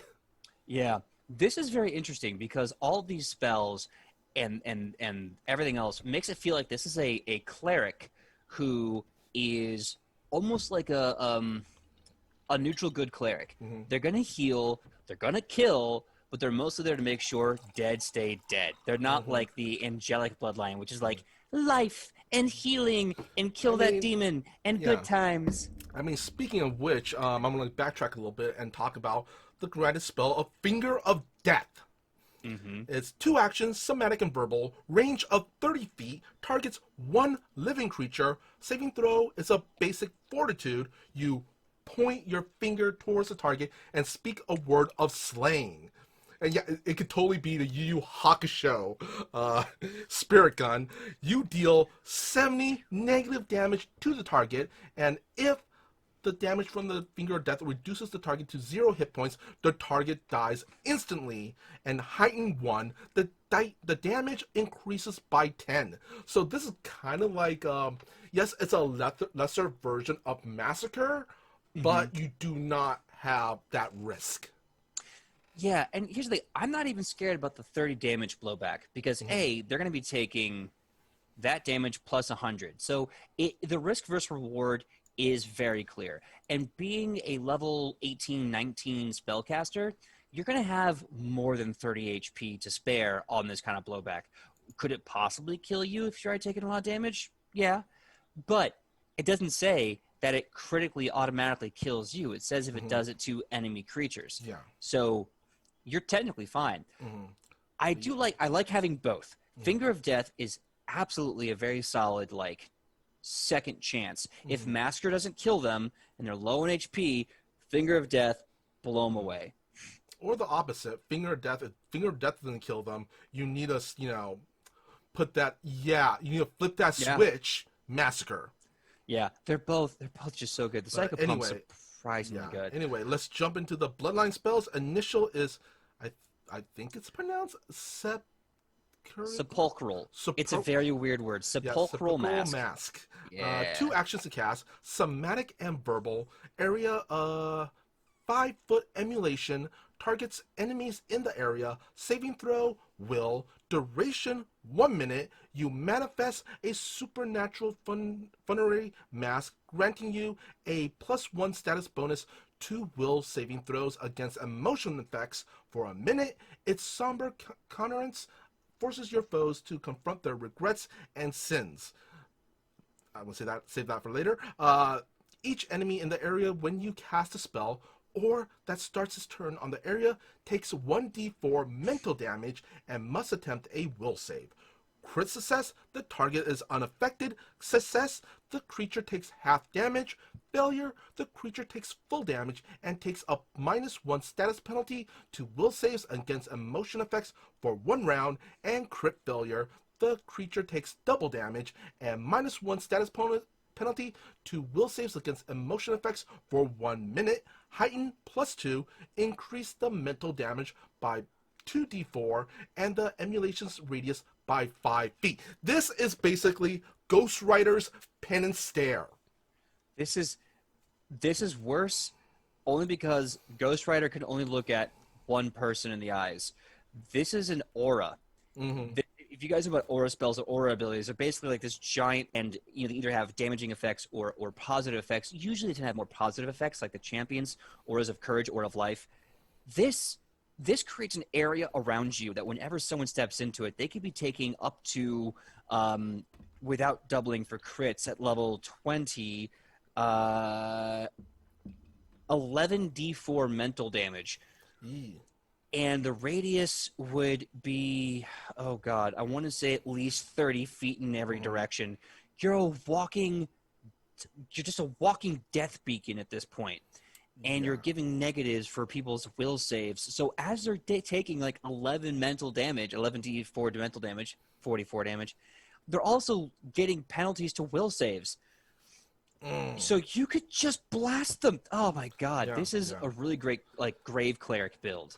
Why don't you take Spirit Veil, PJ? Sure thing. Duration is minutes, 2 actions to cast. You draw dead creatures, regardless of what precise sense they have. That's awesome. This grants the effects of invisibility, but against all the undead creatures' precise senses. If you physically interact with an undead creature or use a hostile action, spell ends. Heightened +1, you can target one additional willing creature within 30 feet. So eventually, this can become a group invisibility spell to undead, or a group concealed spell to all of the creatures. This is a really good group defense buff. Yeah. It's it is nice. Yeah, this is especially great when you have to go on those stealth missions, and especially if that stealth mission is like up against a vampiric baron or something. Oh, yeah, like if you want to like step into Strahd's turf and just dump paint on his face, you can absolutely do that. This is great if you're playing the Pathfinder world of Galarian and you need to go into the kingdom of Gib.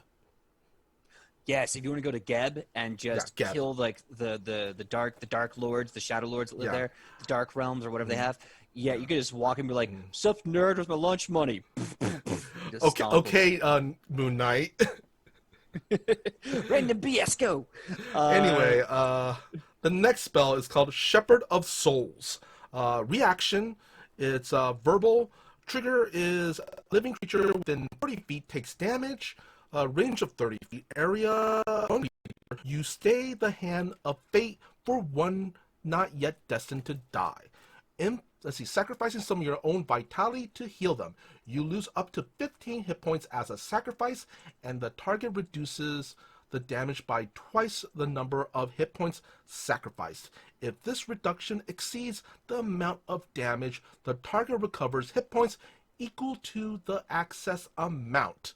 Heightened +2, the maximum number of hit points you can sacrifice increases by 5. So it's essentially spare the dying, I kind of want to say.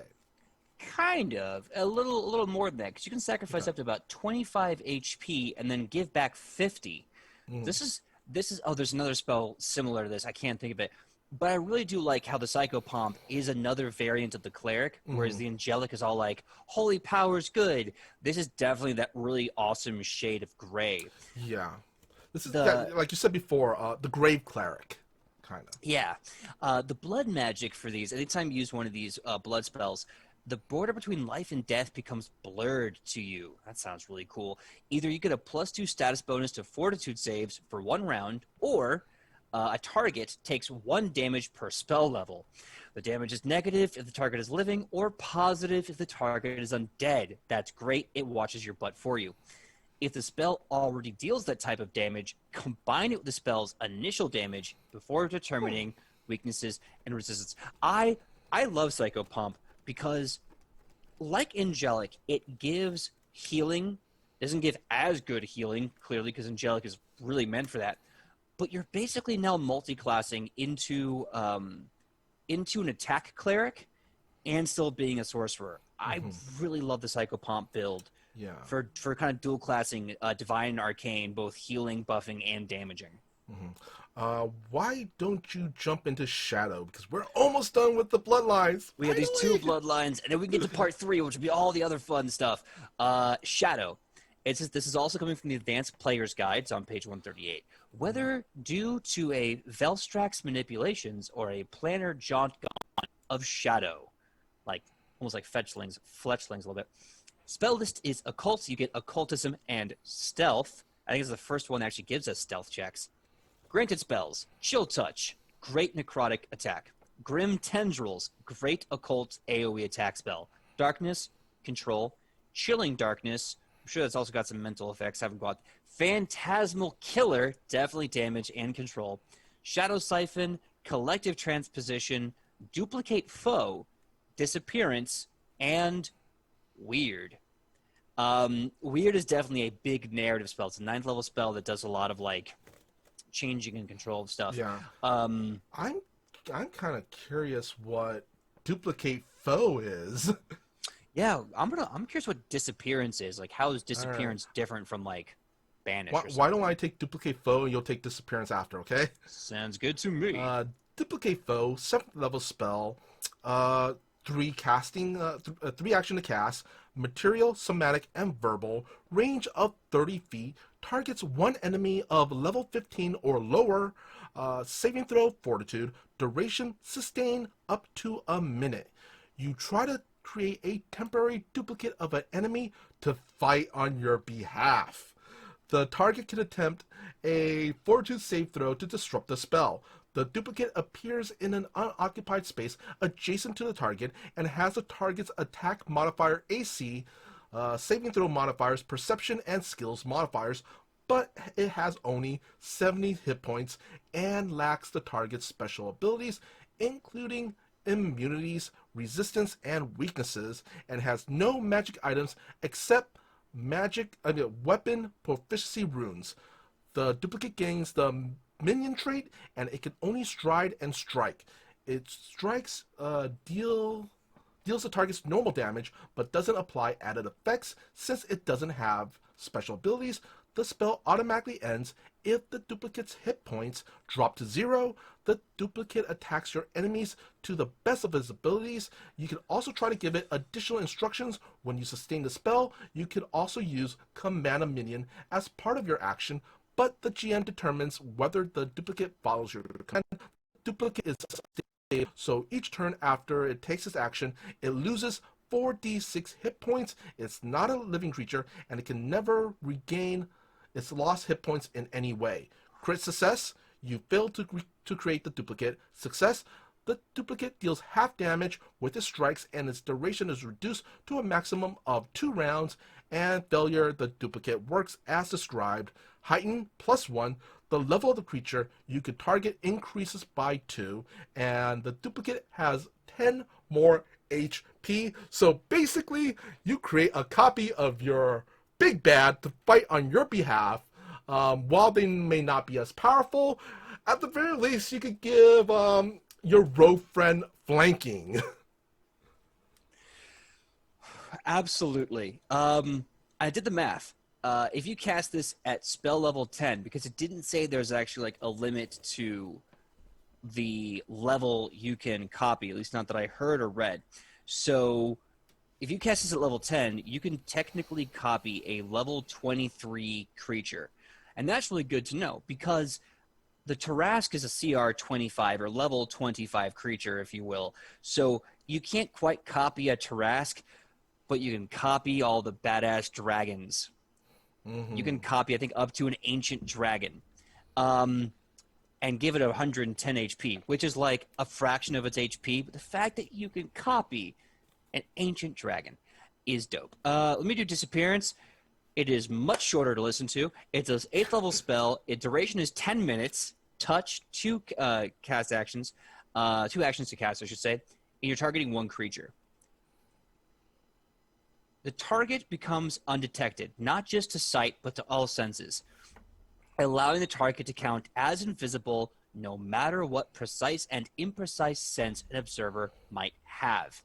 It's still possible for a creature to find the target by seeking, looking for hearing gaps in the sound spectrum, or finding some other way to discover the presence of an otherwise undetectable creature. So Disappearance is okay. It's basically like a level 8 invisibility spell, but there's still wiggle room. I don't know. It's like you need agency, but I feel like it's a weird spell. Let's quickly, very, very quickly, go to Bloodline Spells and Bloodline Magic, because we have one more Bloodline after this, and then we're done. Dim the Light. Do you want to take Dim the Light? Sure. Dim the Light. Initial Bloodline spell. It's reaction somatic. Trigger, you cast a darkness or shadow spell. You magnify the darkness from the triggering effect, causing the ambient light level to flicker briefly so you can slip from sight. You can immediately attempt a stealth check to hide, and you can become hidden to a creature even if you don't have cover and aren't otherwise concealed from that creature. You cease being hidden at the end of your turn unless you move into cover or become concealed before then. So it sounds like nice. It's a nice mobile darkness, mobile stealth ability. Yeah, Um, it's a rogue booster. It definitely is a rogue booster. The fact that this bloodline gives you stealth kind of really, to me, tips the hat. This is meant not well. If it's not meant to be multi-class with a rogue, it certainly gives you the benefits to make it worth your while. Yeah. The next one is Steel Shadow. This is a 2-action cast minute. So since you have to spend 1 action every round to sustain it, you steal a creature's shadow, leaving it weakened and vulnerable. The target must. A regular success, the target is enfeebled 1 for 1 round. Enfeebled 1's pretty good. Failure, the target takes 3d4 negative damage and is enfeebled 1 for the spell's duration as you tear its shadow away, collecting it into your hand.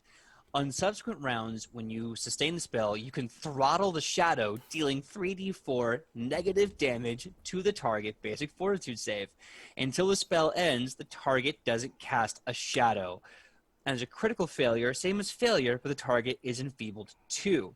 You can heighten this for 1 level, dealing an additional 1d4, which would make this a total of about 10d4 at level 20. So just once per round, you're just dealing 10d4 negative damage as you're just shaking this thing's shadow to death, and you're enfeebling it, so it's getting weaker. Like that is so cool.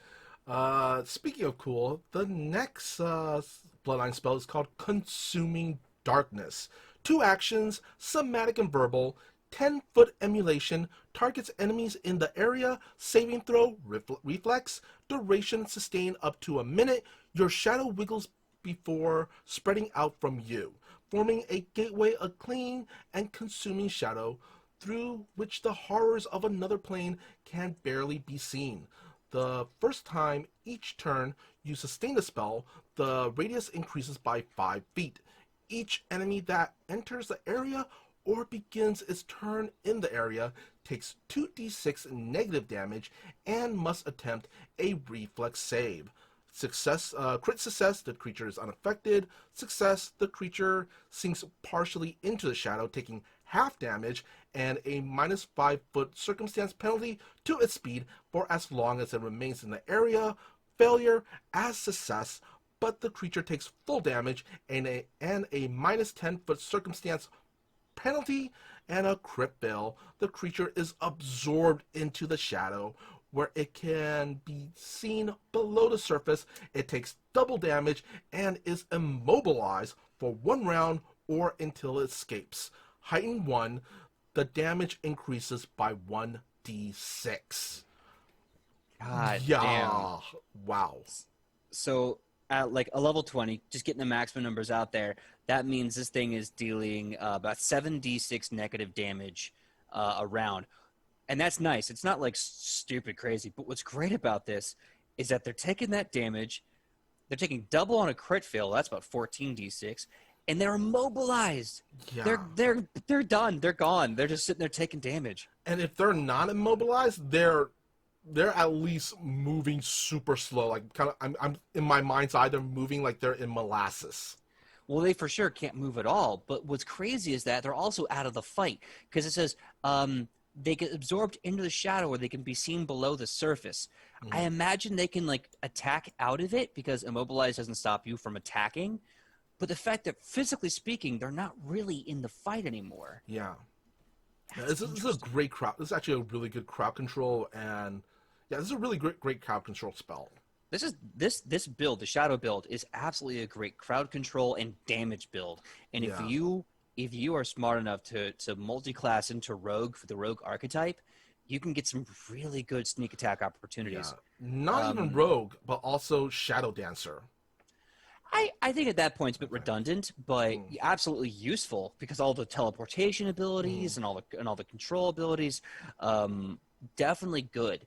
The blood magic ability, shadows grow deeper around you or on one target. You get a +1 to stealth, or the enemy gets a -1 to perception. I mean, either way, that's solid. And again, more reasons why this would be so devastating with the rogue combo. Because like your sneak attacks are going to be dropping off that much easier. Now, last but not least, last one, We call it a day because we're rocking this Sorcerer Yeah. Bloodline. It's Undead.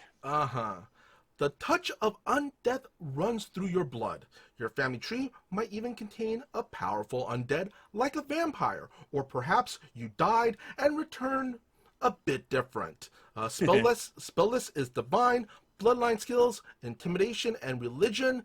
Granted spells are cantrip, chill touch, first level harm, second level false life, third level bind undead, fourth level talking corpse, fifth level cloud kill, sixth level vampiric extinguishation, seventh level finger of death, eighth level horrid wilting, ninth level wail of the banshee.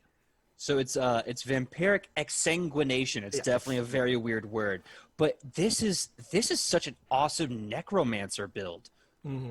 The fact that you get a ton of first of all, you get harm, which heals undead. So if you want to summon undead creatures, you could actually keep them alive with harm, deal tons of damage to the enemy. Yeah, this is, oh my god, this is such an amazing necromancer build. I want to see what vampiric exsanguination actually does. It's thankfully not that long. 6th level spell, 2 actions to cast, somatic and verbal, area of a 30-foot cone, saving throw, basic fortitude. You draw in the blood and life force of other creatures through your outstretched arms. You deal 12d6 negative damage to living creatures in the area, and you gain temporary hit points equal to half the damage a single creature takes from the spell. Calculate these temporary hit points using the creature that took the most damage. You lose any remaining temporary hit points after 1 minute. Heighten +1 is the damage increases by 2d6. So if you want to cast God level vampiric exsanguination, that is going to be a total of 20 d6 negative damage to everything in a 30-foot cone, and you get temporary HP for a minute based on the highest damage you've done. Wait, anyone quick do some math? What's 20 times 6? Oh my god, it's a basic fortitude save, which means if they crit fail, you're doing double that. That's 40 d6 damage. That's 24, that's 240. This spell's amazing. Rip Psyche in the chat says, this is the legacy of Cain ability. Hands down. Wail of the Banshee is a 9th level spell. I kind of want to see this because it's so big, and necromancy is dope in this game. So it's a 40-foot emanation from you, saving throw fortitude, 2 actions to cast, somatic verbal. Your scream chills the souls of enemies that hear it. Each living enemy in the area takes 8d10 negative damage and must make a fort save. So the save is not for the damage. They're going to take that 8d10. The fort save is for these effects. Critical success. Okay, so yeah, critical success, they take no damage. Never mind. Success, though, they take full damage. On a success, they still take full damage. Failure, the creature takes full damage and is drained 1d4. You could put a drain 4 on them after they've taken 80 necrotic damage, or 80 negative damage. The fact that they're going to then lose another 80 damage, 1 from their maximum and one chunk from their current, that's bananas. Critical failure, they take double the damage, and they are guaranteed drain 4. Wow. That is so good. That is 16d10 negative damage. That's 160 negative damage maximum. And then they're going to be taking another 40 HP off their maximum, and they're going to be taking 40 HP off their current health. They could straight up die from this. Yeah. You're doing about 240 HP, give or take. And the fact that they're still losing from their maximum HP means if you're fighting a boss and this doesn't kill them, which is fine, some of these guys have like 1,000 HP at this point in the game, their total HP is still being just absolutely whittled down. Yeah, as you said before, necromancers are very impressive in Pathfinder 2nd Edition. It's insane. Let's cover the Bloodline spells, because I'm probably going to just sit here going, Wail of Banshee is so good. First up is Undeath Blessing. It's one action to cast, somatic, range of touch, targets one living creature that's touched, saving throw will, duration of a minute. You instill within a creature the touch of the grave. For the duration, harm spells treat the creature as undead, and heal spells treat the creature as living. In addition, harm spells gain a +2 status bonus to the hit points restored to the target, and if the target wishes to avoid a spell, it can attempt a will save to reduce the effects. Crit success is the target is unaffected. Success, the target heals half as much from the heal and takes half as much damage from harm for 1 round, and failure effects as described in the text. And heightened 1, the status bonus of hit points restored increases by 2. This is what I like about this is the biggest problem with necromancer builds, if you will, or negative builds, is that your healing potential goes away almost entirely. The only people you can heal with harm spells are the undead.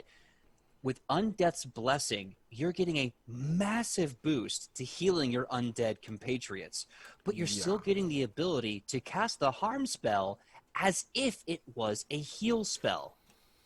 Or at least, because I may be reading this backwards, if you cast the heal spell on an undead creature, it doesn't hurt them, it just also heals them. So if you have the heal spell, or if you've blessed one of your undead minions with Undeath's Blessing, and some uppity cleric is like, I'm going to cast heal and kill that undead minion. Nope, surprise, you just healed them more. Ha ha ha ha. Yeah, that's nice. Yeah, this basically takes away the weaknesses typically undead would have. Yeah, it definitely kind of bridges some of the gaps with the necromancer build. It's very, very powerful. Next up, Drain Life. One action somatic, range 30 feet.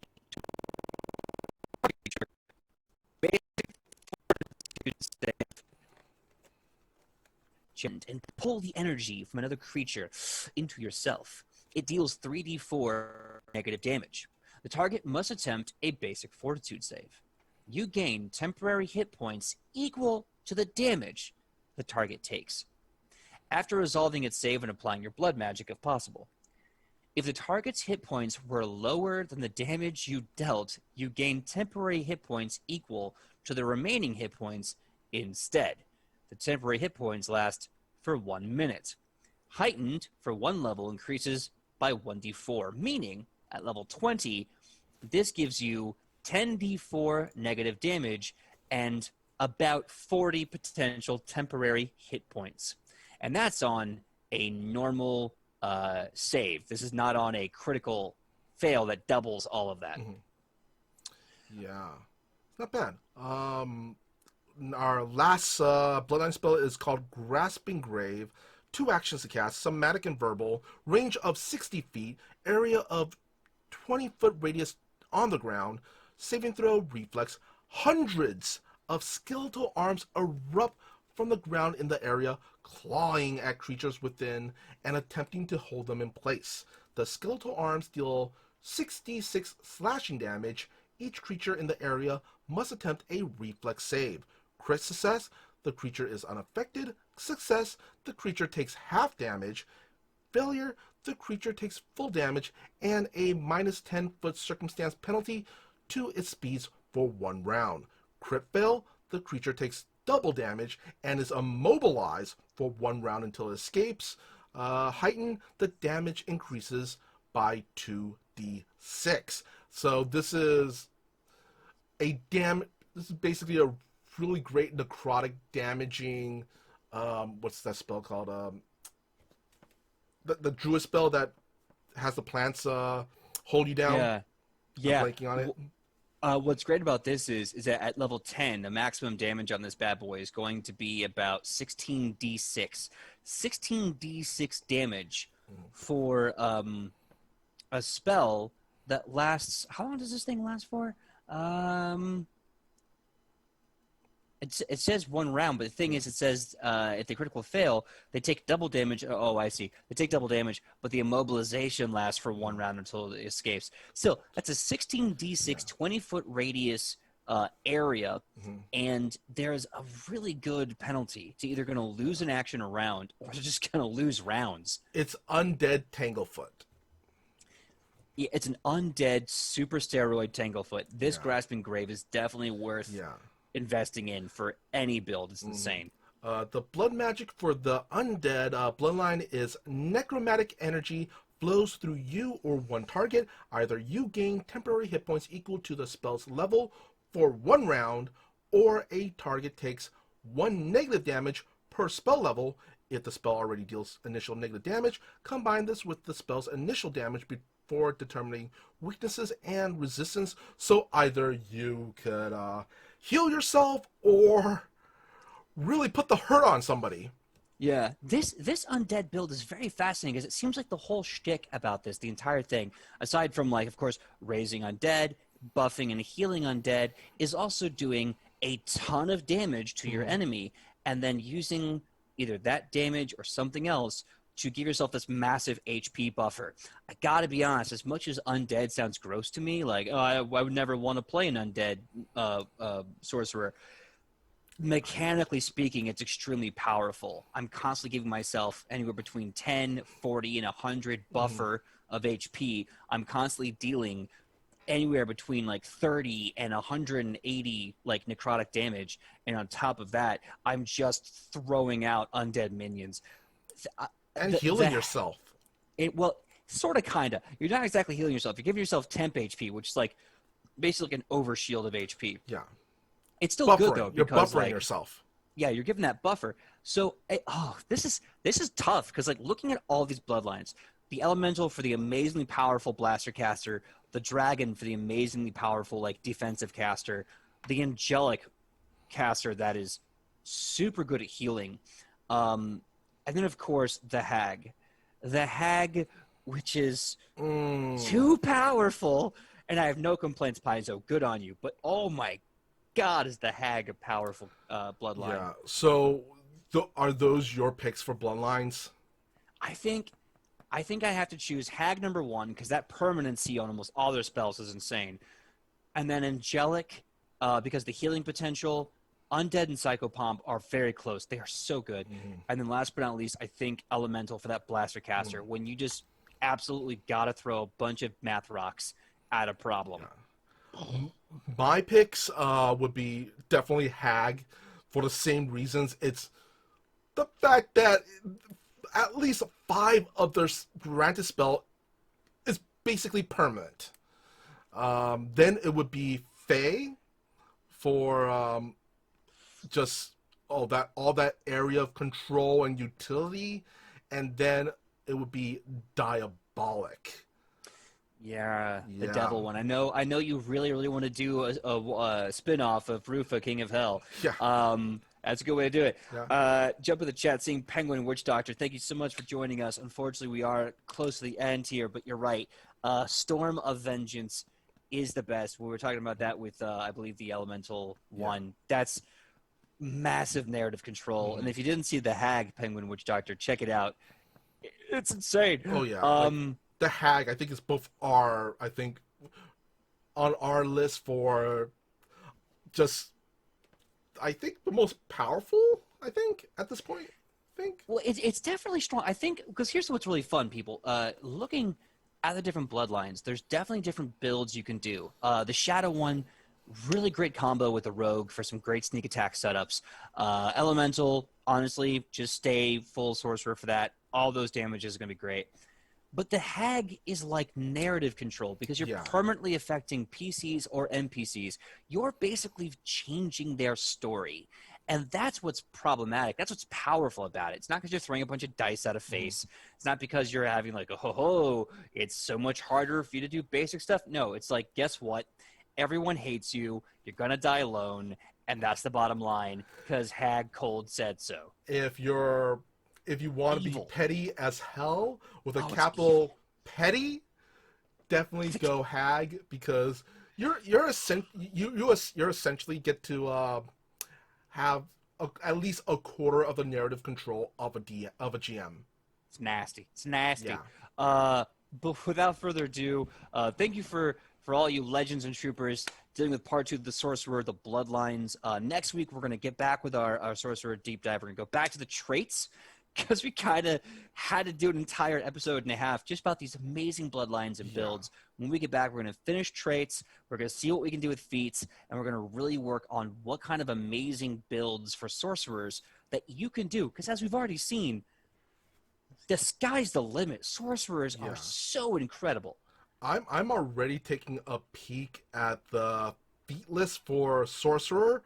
Mm-hmm. Ooh, this might be a two-parter.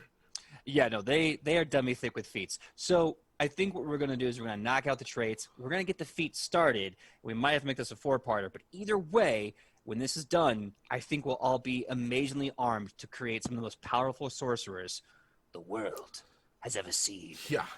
All right. So I guess it's time for us to wrap things up. All right. I guess I'll go first. Well, I am Michael Powell, and you can find me all over the internet at my social medias, which is usually at Mr. Kapow, that's MRKAPAO, or my Facebook page, which is facebook.com/Michael Powell Does Stuff, because I do a lot of stuff like my YouTube channel, which is called Fantastic Tales of Adventure. And let's see, we also have on Thursdays, I'm on the Toyzilla Network channel, where I do a little show at 6 p.m. Pacific Standard Time called Toyzilla Live, where I talk about toys, nostalgia, and all that great stuff with my co-host David. It's a great time. Hope to see you there. And yeah, PJ, how about you? All right, give me 1 second. Doing a quick. Yeah, I got to use the band hammer. It's powerful. I love it. Anyway, my name is PJ McGaw. You can find me all over the internet at pj.mcgaw, Facebook, Instagram, TikTok, and Twitter. Come find me. Let's have a good time. I was finally able to post things on Instagram, TikTok, and Twitter, and let's have some good laughs. When I'm not here Tuesday with Mr. Michael Powell, you can find me here a Nat20 Productions official for our Pathfinder 2nd Edition homebrew show, Edge of Legend. And my players have graced me with an amazing curveball and decided to take a side quest about a year earlier than I anticipated. This is supposed to be filler stuff for after the Green War concludes, but nope, we are in South Azmacon, and we are going to be going to Tres Days Maximo Lucha. 3 days of Luchador WrestleMania as Ichi, if you remember her, the Luchador Barbarian, wrestles to get her family's honor and her family title belt back from El Azul Kukui Jr., who took it from her disgracefully. So we're going to see in the next couple of weeks how that goes in the amazing hero's journey, and really enjoy a good Lucha Wrestle storyline. And that being said, Reap Psyche actually did a really good job of reminding me in the chat, July 11th is going to be another Jasper's Game Day. This will be my first time ever actually playing Pathfinder 2e, as I've been the GM for Edge of Legend in Nat20 Productions this entire time. So join me as I play whatever the heck I'm going to play, and join Reap Psyche from the chat, as we run a game by, it's being GM'd by No Nat Ones. If you know his YouTube stuff, he's a really cool guy. So we're going to be gaming with there. It's all for charity to support suicide awareness and prevention. I'm going to check in on Wednesday to see if that link is still good, to see if we can still raffle off more seats. Because if you want to join us, you're more than welcome to, and I'll hope to see you guys there. Last but not least, we had a merch drop line. First wave of merch dropped. We have a link out there. Go check it out. You get to wear a logo and these wonderful character faces and show the world that you are truly a legend. And we look forward to seeing you Wednesday. Same Nat channel, 8 p.m. Pacific Standard Time. Until then, be safe. We're going to raid Waffle Maple Syrup. Bye. Bye.